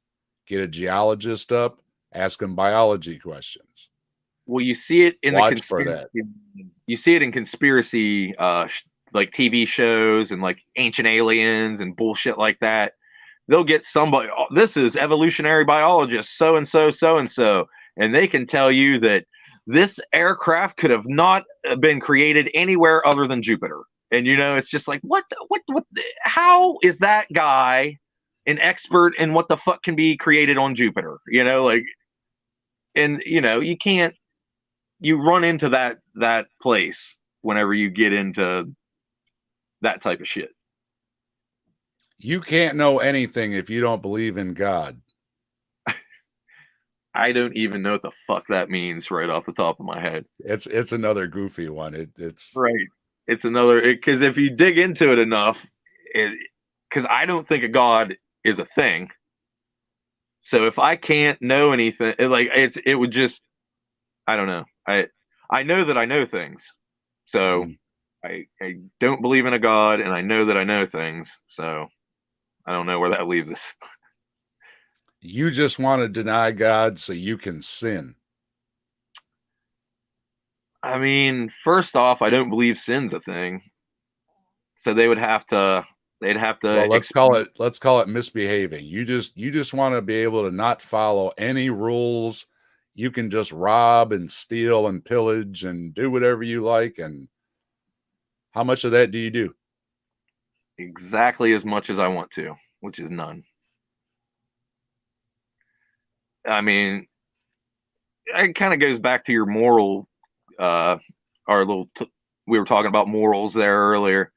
It's kind of, I mean, if you go doing that shit a whole bunch, society is going to get you. It doesn't matter. They're going to, at the very least, expel you out and not allow you around. They're going to know who you are. If you steal from all the stores, pretty soon you're not going to be allowed in the stores. If you assault people in various manners, pretty soon there's going to be a poster of you on the telephone poles everywhere, and everybody's going to be looking for you and wanting to lock you up somewhere because you're a danger to people. It has nothing to do with a religion or how many of these people are religious that are doing harm to other people? Plenty. There's plenty of people that aren't. I'm not saying religious people do harm to people on mass, but well, fuck, I don't know. I don't even know because there's more religious people than not. So maybe there is, Mm-hmm. but in a vague sense, not one particular religion. But I would think that just the well-being for your fellow humans around you and you not wanting to be treated as an outcast or as a harmful person, unless you're a psychopath or a sociopath that just doesn't feel empathy or remorse or anything of the sort. There's some kind of misfire in the wiring of your brain, which that happens. So, there's a big spectrum of shit of variables that go into misbehaving or sin or, all that shit, just doing things that people find to be detestable. Like, I don't know. Well, you just need an open mind, but we have already talked that you were a believer at one time. So, as far as I'm concerned, I was never really religious or a believer, and I think I've got a pretty open mind. I'm trying to demonstrate that here. I talk to people. I like to hear what people have to say. Just because I've dismissed the arguments, I don't think that makes me having a closed mind. No, and I think a lot of religious people tie a lot of their personality to that religion. So when they're taking offense to you attacking their beliefs, they're feeling that in their feelings like you're attacking them. So they take it personally. And I think that's where uh a lot of the strife and the arguments and it I think they have trouble separating the religion from themselves sometimes. And like we've all like to repeat, attack the argument, not the person. Yeah. And like it just, I mean, especially like in the internet land when we're just trying to talk to each other and figure out what you think about this certain subject or whatever. Yeah, try to be reasonable and polite. I mean, we all see the internet trolls out there that are just edge lording. And if you want a dumpster fire, go to a dumpster fire and knock yourself out. There's plenty of them out there. Go, but then there's also, maybe okay, we've been to the dumpster fires now. Let's have a little talk now, maybe. So, And that's where I was going to mention it earlier. I think some about debating came up, but I think conversations are more productive than debates, like formal debates. And I know probably some of our community likes watching, like, I can't even remember the last one I watched. I think might have been Ken Ham and Bill Nye, which, it was like more of a shit show. That's just drinking a beer and eating popcorn and laughing, like it's not even serious to me anymore. And then in these days we're kind of running in to the idea of entertaining really harmful ideas for the sake of debating someone on them. Like debate a fucking Nazi about some fucking Nazi shit. Like that's where Nazis are kind of where I personally, I draw the line of where I have attacked Nazis before, and probably would do it again if I saw full blown Nazis with armbands marching down my street. They're probably going to get run off. They could probably run faster than me. I said I got a bad leg, so they got a chance. I'll give him a head start, right? I'm giving A sporting chance. But you get Just within kidding. arm's reach of me. Just kidding. You get within arm's reach of me, and I can get a hold of you, and you're a fucking Nazi. I'm probably gonna punch you. I don't. Our grandfathers, our great grandfathers died because of going to war with Nazis. Like, and we're gonna have fuckers marching around here with their armbands. Did you see the video I posted on Jay's Discord with the 100-year-old woman at the city council meeting? I didn't watch it. I did see the thumbnail for it. I didn't watch it. I'll have to watch it. Her husband died at the age of 26, I think she said, fighting the book banners and the book burners in World War II. And she, powerful. Yeah, it's like, what are we doing? You know what I mean? We sent our young men to die for this, and now we're going to turn around and do the same thing. How dare you? You know? And it may not be exactly the same, but we've got Ukraine and Russia happening right now, and you've got Putin's army. I'm not going to call the Russian people, in mass on this, but Putin and his minions are, attacking and doing war crimes to Ukrainian people and doing some of the tactics that the Nazis were doing, and can basically be pretty much our modern day Nazis right now, as far as an actual military fighting force that is capable of doing horrible damage, and they are. Mm-hmm. And luckily, Ukraine is taking it to their ass pretty well, but in defending themselves. But like, we're watching it right now. Like, pay attention. It's still a huge cost. Yeah, pay attention to for this. nothing. And more country. If Putin isn't stopped, who's next? Who's after Ukraine? Finland, Poland. Who? And I've got friends in Scotland, and it's all right there. Like they're on their way to do. It's like the Nazis never stopped, until they were stopped. Right. And it seems like they're pushing west until they get stopped. But that's kind of off on a tangent there. Well, it kind of leads into the next one: cause and effect. As with what? There has to be a cause for every effect. As in, like, ultimately, there would have to be a God to be the ultimate cause. Well, what caused the cause? Like what? Why does it goes to special pleading again? Because it's there has to be a cause up until their special thing that doesn't need a cause, because no other reason than it's the special thing. It's a scientific law, which it's not. It's not a scientific law. Yeah. But they will say it's a law. You take science, right? Cause and effect is the law in science. No, it's kind of a rule, but it's not a set in stone law. There's whose was it? Was it Einstein or Newton that every action has an equal and opposite reaction? Right. Like, they're kind of bastardizing that. But yeah, there's always a but. Yeah. And they leave out the but, that these are, in closed systems or whatever the circumstances are. They leave that part out. Thermodynamics is in a closed system, and they absolutely don't worry about that or the other rules of thermodynamics. They go straight to that. What is it? The second law? Or yep. If you ask what about the third law or the first law, they don't fucking know shit about it. So it's like, you're just using that because you think you're cherry picking that to try to string into your little bird's nest of bullshit. And we got intelligent design, which is similar to a watchmaker, but it's also, that we are made special than all the other animals on the planet.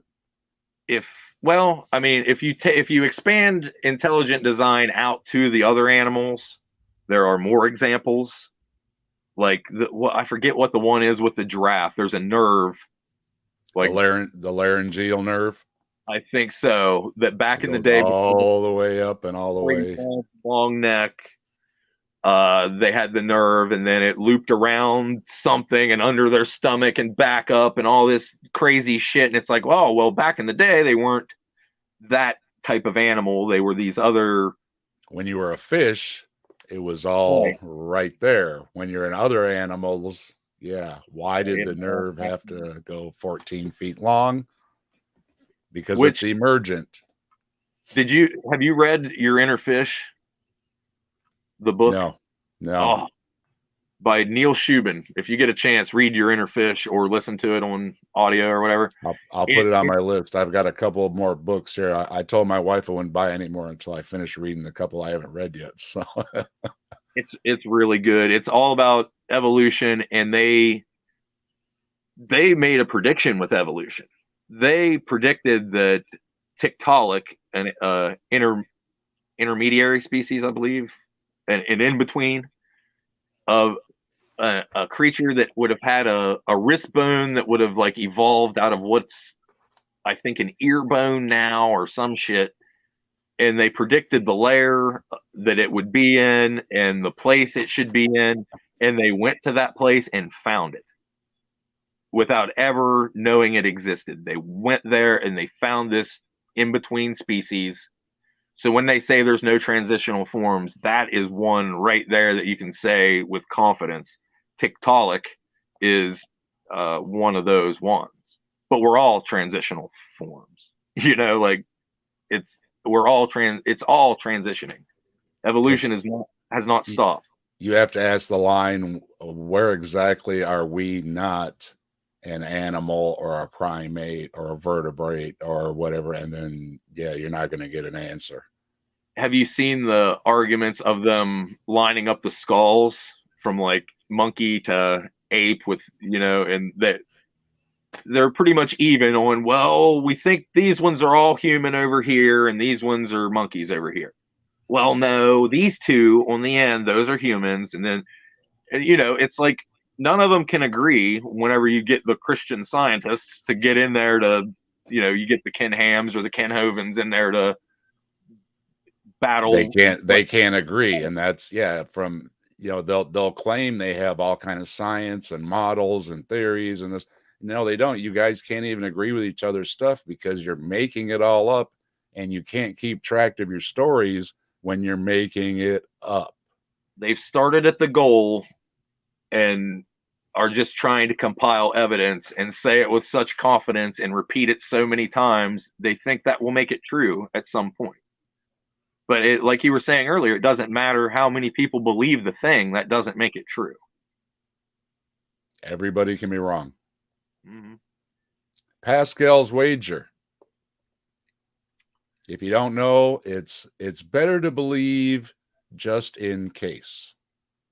Basically, hedging your bets. And my initial response is, how do you should believe in which God? How do you know there isn't some wild Celtic Norse pagan hybrid god that you've never heard of about some fucking tree stump fairy somewhere, and that's the real one, and none of us fucking know about it, but and maybe we never will. Maybe it's a very merciful tree stump fairy that doesn't hold us accountable for not knowing about it and realizes that it's flawed too, and it just my creatures don't know, like. That's a good point. I usually say, well, it's all just drawing a name out of a hat. But yeah, you just pointed out, well, what if the name's not even in the hat? And it goes. That's a good point. When they talk about, when they try to scare you with hell, I always say, well, who's hell? Because how do you know there's not a Norse pagan fairy religion that's the hell you go to? And it's way worse than all the shit you think that's bad. It's like, I'm dumbing it down right now to say it quickly, but you know what I mean? You can kind of use that both ways. Well, that's I think Sam Harris is the one that said against Bill Craig that Islam's hell is worse. So if you're only trying to save your own rear end, why aren't you a Muslim? Mm-hmm. I'm sure Muslims would agree. Okay, and one of the favorites from everybody probably knows, Frank Turek, takes more faith to be an atheist. For one, I don't. I think they define it gives the definitions again because they define faith as something good. They think that's a good thing. But and my definition of faith, I guess I shouldn't say they define it differently. They find value in it.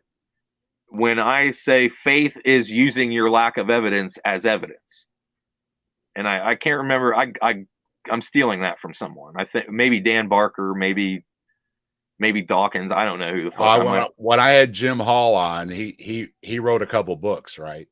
And when he got done writing his book, he ran it through the plagiarism checker or whatever, and he said his book came back 30% plagiarism. And so, yeah, we repeat people, and I know I'm repeating that. I know. Yeah, it's hard not to, because people have said so many things. You're gonna repeat people. So, and sometimes it's poignant, Sometimes it's a good words. I can't say it better than that, Yeah. And the lack of evidence being used as evidence is what faith is. You're saying you don't know. You're just going to take it on faith. So right from the get, I don't agree that that's a good pathway to finding out anything true. So you can go into Muslims have faith. Muslims have as much faith, if not more, than you. So how can you deny their faith? And they can and do argue the same shit the Christians do. I just the only difference was that dude started jumping and called me an Islamophobe and said that I hated him because he was Islam. I'm like, no, I just don't. I think your arguments suck. And I was trying to tell him I was attacking the argument, not him. And he was saying, no, there's no difference between the argument and him. Yeah, that's a tough one. When they then why are you even trying to talk about it if you're just going to take offense as everything to your God? Then just don't say Somebody anything. else in the conversation and said that. They were like, it looks like you just wanted to be offended and you talked to him until he said something you could grab onto and say you were offended about. Mm-hmm. And I kept explaining, like, this is your belief. I don't agree with it. This is you. We could talk about cars and, and maybe we could have something in common, or music or guitars, or, you name it. Maybe we got something to talk about there, and your ideas and my ideas can intermingle and it'll be cool. But these ideas I find offensive and I find silly. So I'm going to tell you that. And he just was not having it whatsoever. Let's see. Prophecy proves God. I mean, that's kind of a deep one too, because a lot of biblical prophecy, I thought, I could be wrong, but I thought it was shown to be written like after the fact. Some of it like is predicting, like the New Testament's predicting shit from the Old Testament that, they're trying to say self-fulfilling. Yeah, it's like ordering a medium rare steak, like Matt Dillahunty used to say, getting a medium rare steak and then saying you prophesized it. You contorted your writings to fit those older writings and then to try to fulfill their prophecies and to write them so vaguely that, like, I forget the exact wording, but some of them are just like, there will be wars and turmoil. Good job. We're humans. That seems to be what we do so far. So yeah, there's going to be wars and turmoil. It'd be like I have a video on my channel where I have an open invite to anybody by religious texts or by tea leaves or by any means. If you can give me a prediction that happens after you give it to me, let me know. I have a video on it, and I'd love to document it and see if it actually happens. And it's got to be specific. You can't just say the Yes. It sun's has to going be to a rise. what, a when, and a where. Yeah, times, dates, And then after the time you tell me, it has to be whatever that day is, it's going to happen after that. And preferably something like in the next 20 years or so that I can live to see it. right. Yeah, they. All right. All right, trees. Explain love. I would say it's an emotion that humans have that I think other animals have too. I think my dog loves me. Um, I love my dog. So like I think it's a combination of things. I think it's uh chemical reactions in your brain mixed with some choices you make. Like I chose to get my dog. I chose to rescue the dog. So like that's a choice I made that resulted in me getting love from this animal. But love at the bottom line is a chemical response in your brain that releases like what is it, dopamine or serotonin, something like that, that gives you a good feeling. And a lot of times maybe that ain't what people want to hear, but but like there's attraction when it comes to other humans. Like I don't want to just talk about animals or whatever, but like when you're with another person, you build that love though. A lot of times it may not be there as strong as it is later. You may develop bonds through tragedy, through uh going on adventures, doing things together, there's many ways you can bond together and get close and then have that love response to it, I think. And that kind of goes along with the other one of explain art. I think art's like to be cliche as fuck in the eye of the beholder, right? Like It's not consistent. Love can be more of a consistency in its definition, but art is completely interpretive. well, art can be a painting, it could be a piece of music, it could be The a trees. sunset. It could be the trees. It could be a fucking sunset. It could be how I see. Like I'm weird. Like I like if I find bones in the woods, like really old ones that have all there's no meat and nasty shit left on them. Like sometimes if I find like a little skull, like I like to put it in a fake flower and make like a thing out of it, or like I like to make shit artsy things that I find in the woods out of things that would sometimes be considered gruesome or nasty. Or a really big hornet's nest. Yes, or a really big hornet's nest that I'm still working on. I know Pragmatic Crystal asked me about it. I want to pour a resin, like a clear resin in the back of it where it's open, so I can have like a window there that fits perfect where it's torn off. So I'm still trying to figure out how I'm going to do that. I don't want to mess it up.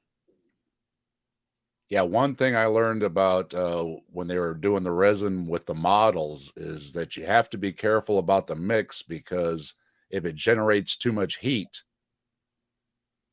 they melted the model and everything once they poured the resin over it. Yeah, So it does. there's the heat factor you have to be take into consideration. My plan is to build something big enough to sit the nest.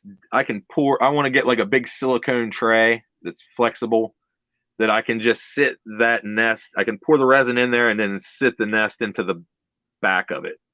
And then whenever it all sets up, pop it out of that silicone mold and then cut it off somehow to fit and then sand it and hopefully make it clear. Oh, and I think that is the sun with my screen, because see how it's changed a little bit? Yeah, I can. And the sun's changed coming through the blind. So I think that's what it is. So I think next time I'll have that little spot fixed. So is it a sun? it. God, I think it's the sun. Yep. because it's almost got like a couple lines like where it's coming through the blind. Yeah. So, yep, I think that's it. So, all right, we'll fix that next time. I'm learning, and learning's good. It's all good. Let's see. Another good. The classics are either to get into heaven or to avoid hell.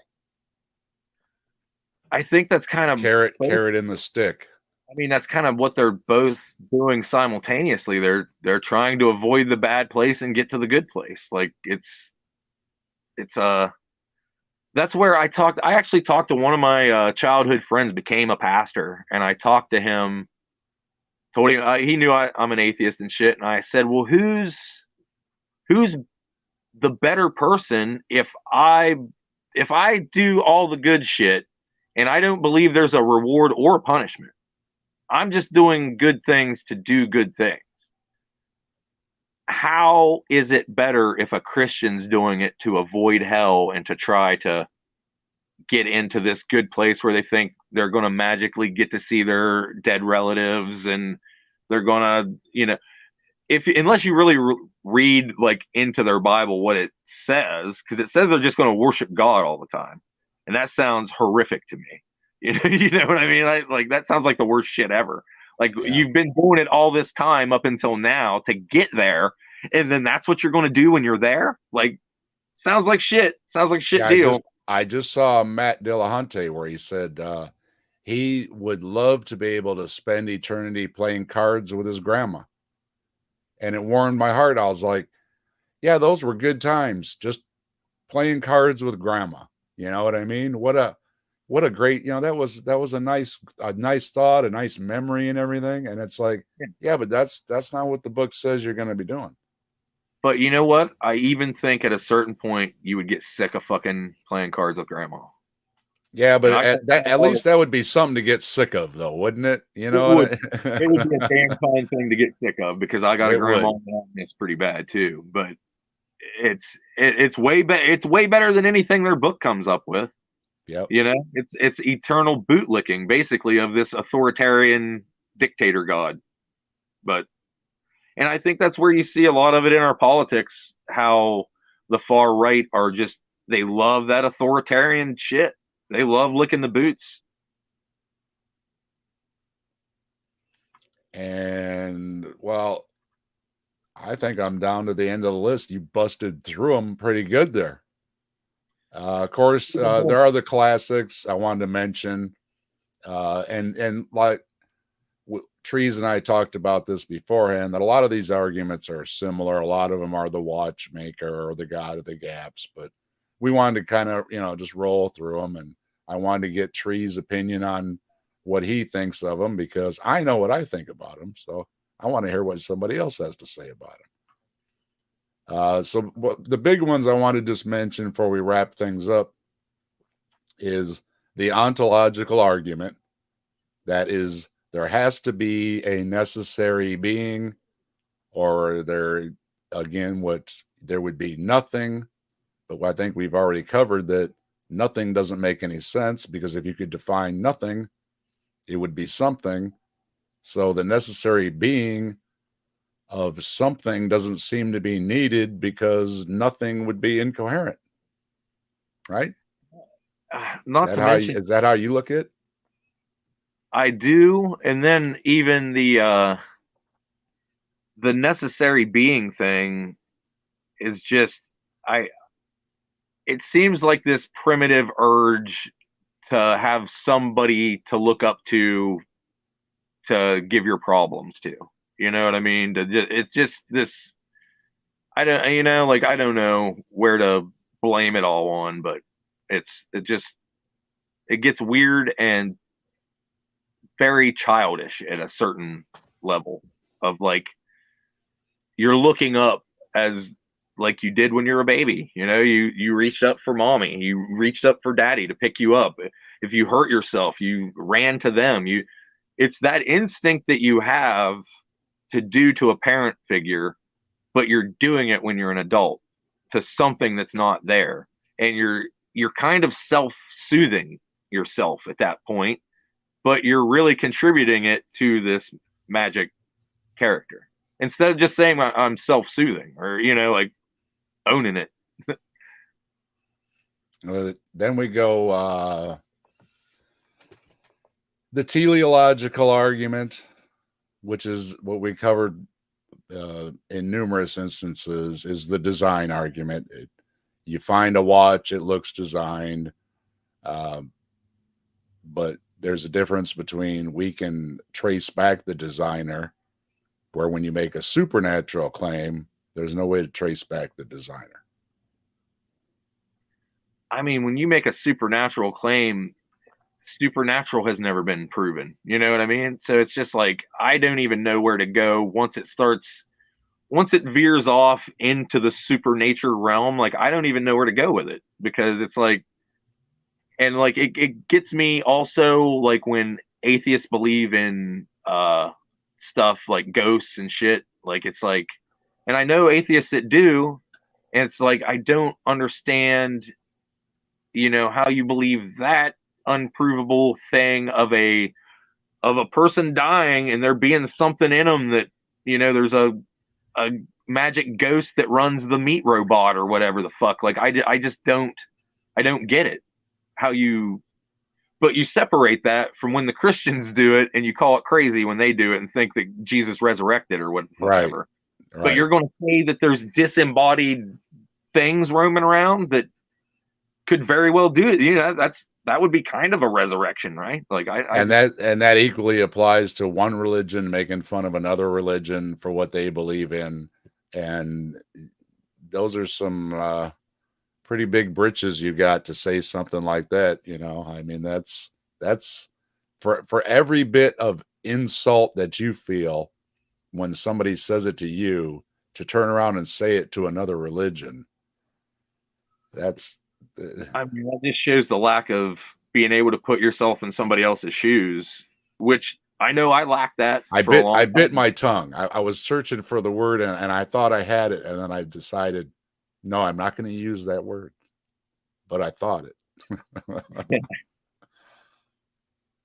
And then, the other big one is always the moral argument, which we covered, that if you don't have a God, you can't have any morals. But we even see in other species that, they mourn their dead.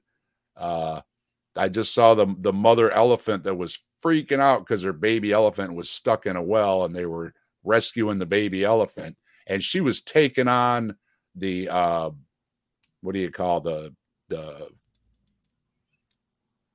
scooper, that scoops the dirt. Yeah. The excavator. Yeah, she was headbutting the bucket on the thing. I mean, she was taking that thing on, and you can't just say that there's totally no instinct. Yeah, that's not just instinct. That there's something else there. I saw a traffic camera of a dog that saw its buddy dog get hit in the middle of the road and it was still alive. It ran through like 3 lanes of traffic, grabbed its buddy by the collar and drug it across like in a war zone. Like ran over there and grabbed its buddy and ran back through 3 lanes of traffic and got it over to the side, and somebody ended up rescuing them both and got them off the road. But there's no reason. Yeah, there's no reason for that whatsoever, just on an instinct or on a survival thing or instinct. I know. Yeah, that dog loved that other dog. There's no. That's why we don't eat them. Yeah, that's goddamn right. That's why we don't eat them. All right, well, we rolled through the list, and I really appreciate your time, Trees. We've been going about 2.5. So I think that's about a good time to call it. I thought we'd roll through the chat again, make sure we said hello to everybody that joined us. Yeah, it's been great, man. I had a fun time talking to you. Great talk, and I loved your insight, and I think you did really well. I think you've got good answers. Thank you. I honestly, I tried to be as off the cuff as I could be. Like I tried to not have too many notes or anything, like just wanted to give my genuine reaction opinion, to your questions. You did all right for a long-haired freaky people. I appreciate it. So let me So let's see. Pragmatic crystal. We'll go back from the end here. So pragmatic crystals, like thanks to the trees, thanks to Dave. Appreciate you being here, pragmatic. Yep. Dank Slug showed up. Appreciate you. Showing up, Dank. AR. Dank say beautiful people. Caterpillar is in the chat. Saying hello to everybody.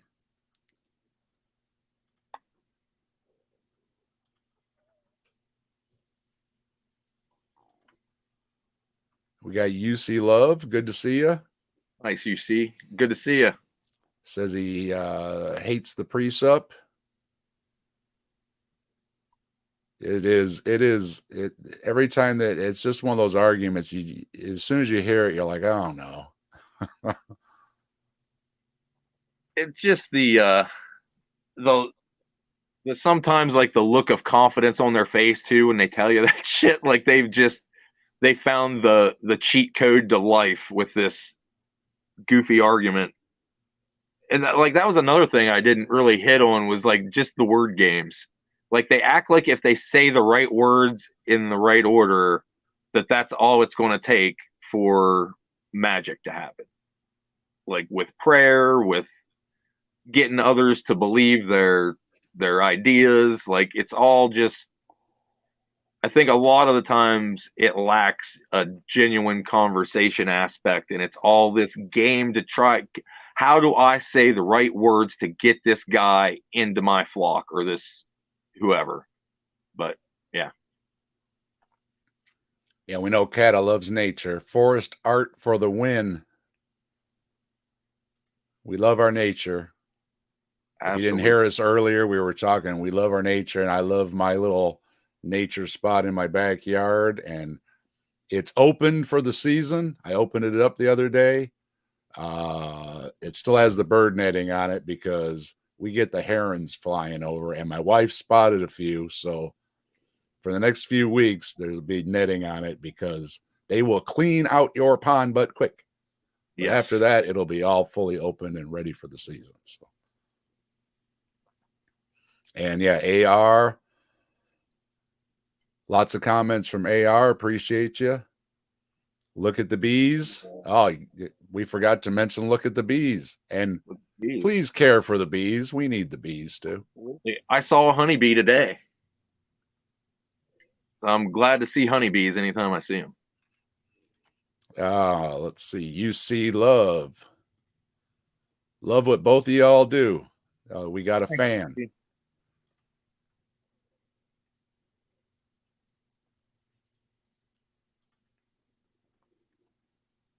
Just a power system with a built-in fear component. That's a good summation. If you ain't sinning, you ain't winning. Jesus died for nothing, right? That's right. Jesus died for nothing if you don't sin. The prophecy hates the precept. Yeah, that can't. The precept is all, and arguing with the precepts is like banging your head against the wall. You go up against somebody like Darth Dawkins and stuff, and it's like either be prepared with a really, really good argument or don't get involved. Just don't. And it's a lot of just telling you what you believe and not taking your word that no, that's not, that's not what I believe. And they just, yes, it is. Because I seen Uncle Bobby fucking arguing with that one dude.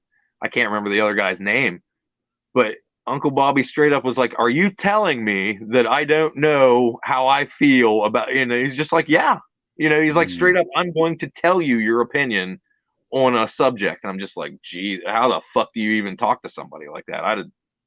And when they get stuck, Matt Slick uses this. When he gets stuck on something, he'll say, we'll have to have dinner sometime and I'll explain that to you. So when they get stuck, watch it. That's a dirty. Yeah, I'm not going to answer that right now, but if we have dinner sometime, I'll answer that question. I'll package it like I'm being a really nice, friendly guy extending the olive branch. Well, you and I can have dinner and we can discuss this like gentlemen and fluff your ego a little bit while he's sliding it in there. Like that's. I've seen some others use it too, so that's one of the ones to watch for. Yeah. Let's see, AR. I feel like looking at the trees actually makes the Christian God less a real thing. I do too, but they seem to want to throw it at us all the time that, well, if you just look at nature, but I mean, it could be the same thing like when they tell you to just read the Bible, like they probably have never looked at nature themselves. They're just telling you something they think sounds good. Well, you know what the problem was during the Civil War? AR has got it figured out. Washing medical tools must have been too woke back then. They were just too woke. Jeez, They were what's wrong with those people? trying to be politically correct. Airplane mode, Law of Bundy. Oh yeah. We ripped and sipped before the show. Yep. We shared our moment. Sorry, it was a private moment that we only shared amongst himself and I. And the But if you want to share in it, then you'll have to do a stream with me.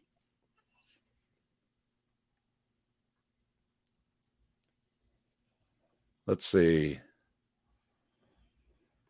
Pragmatic scientific theories are testable. Absolutely.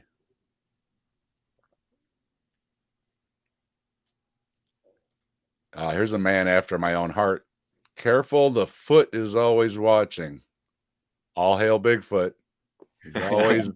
He's always watch. I still haven't got used to doing this yet. yeah, I do the same thing. It's right there. Oh, wait a minute. Okay, there's my finger. There it is. I do have a Bigfoot. I also have a mermaid, a Loch Ness monster, a gargoyle, a Buddha, and a turtle spitter because my turtle's buried out there by the pond. We had a turtle for like 20 years. So I've got a turtle spitter that's the monument for the turtle. So nice.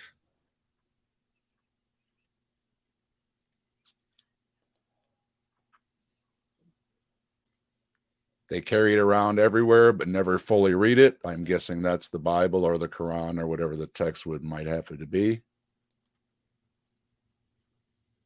Christians probably up in arms about wolves because that whole wolves and sheep clothing bit, that's a pun in there somewhere, I think. Yeah, AR has apologized for being late, but hey, you was here, so appreciate you.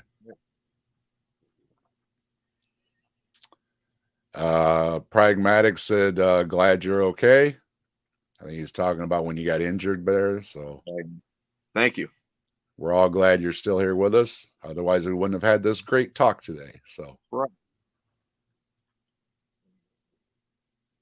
Pragmatic, about 30,000 changes have been made to the original Bible texts. So yeah, and what changes were they is always the question.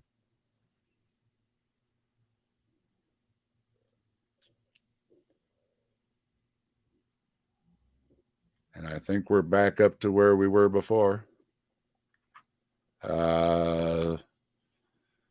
Slew Suffer is fine-tuning the new term for intelligent design. They run in pretty much the same circles.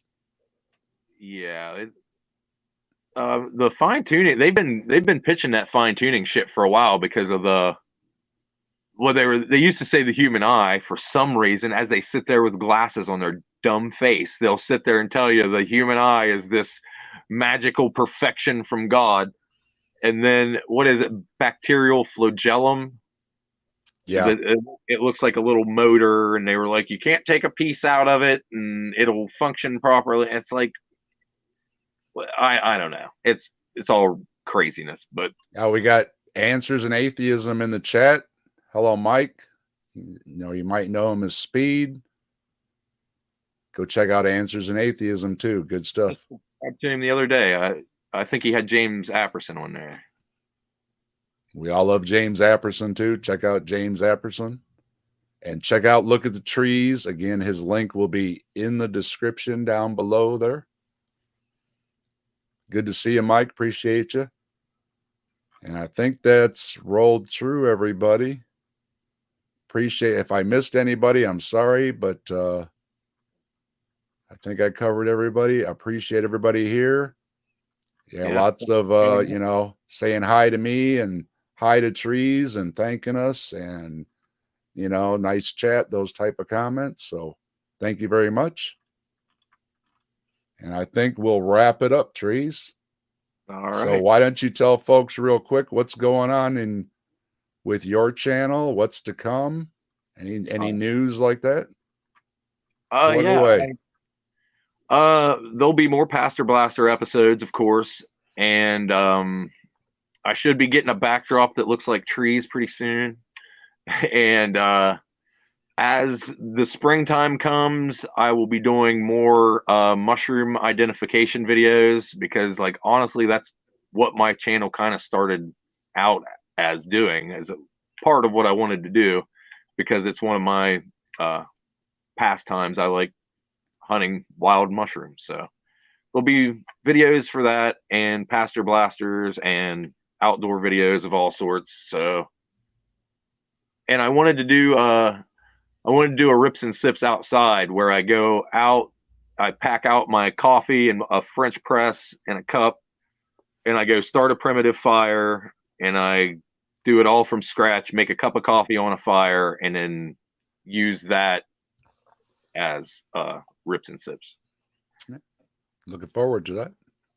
I always enjoy my morning rips and sips because I usually catch Trees first thing because he puts his either late in the evening or first thing in the morning. So a lot of times I start my day with the Trees. So I appreciate it. Yeah, I didn't do one today because I was going to do this, so I'll probably have one up tomorrow. well, you keep busy. You've got quite a few videos up, so there's no shortage of things to see over there. So yeah, go check him out. And let's see. I think I covered everything, everybody, and that. And so I want to thank my special guest expert on looking at the trees, Trees himself, for joining the captive desk today. It was a great chat. I loved your answers. I think you did really great. Thank you very much. And yeah, it was a pleasure, man. And hang out there for a second after I click it off, and I'll talk to you backstage. All right. And for everybody else, if you enjoyed this video, drop it a like, hit the comment and the subscribe so you can catch future videos like these. And I'll see you then. Peace out, gang.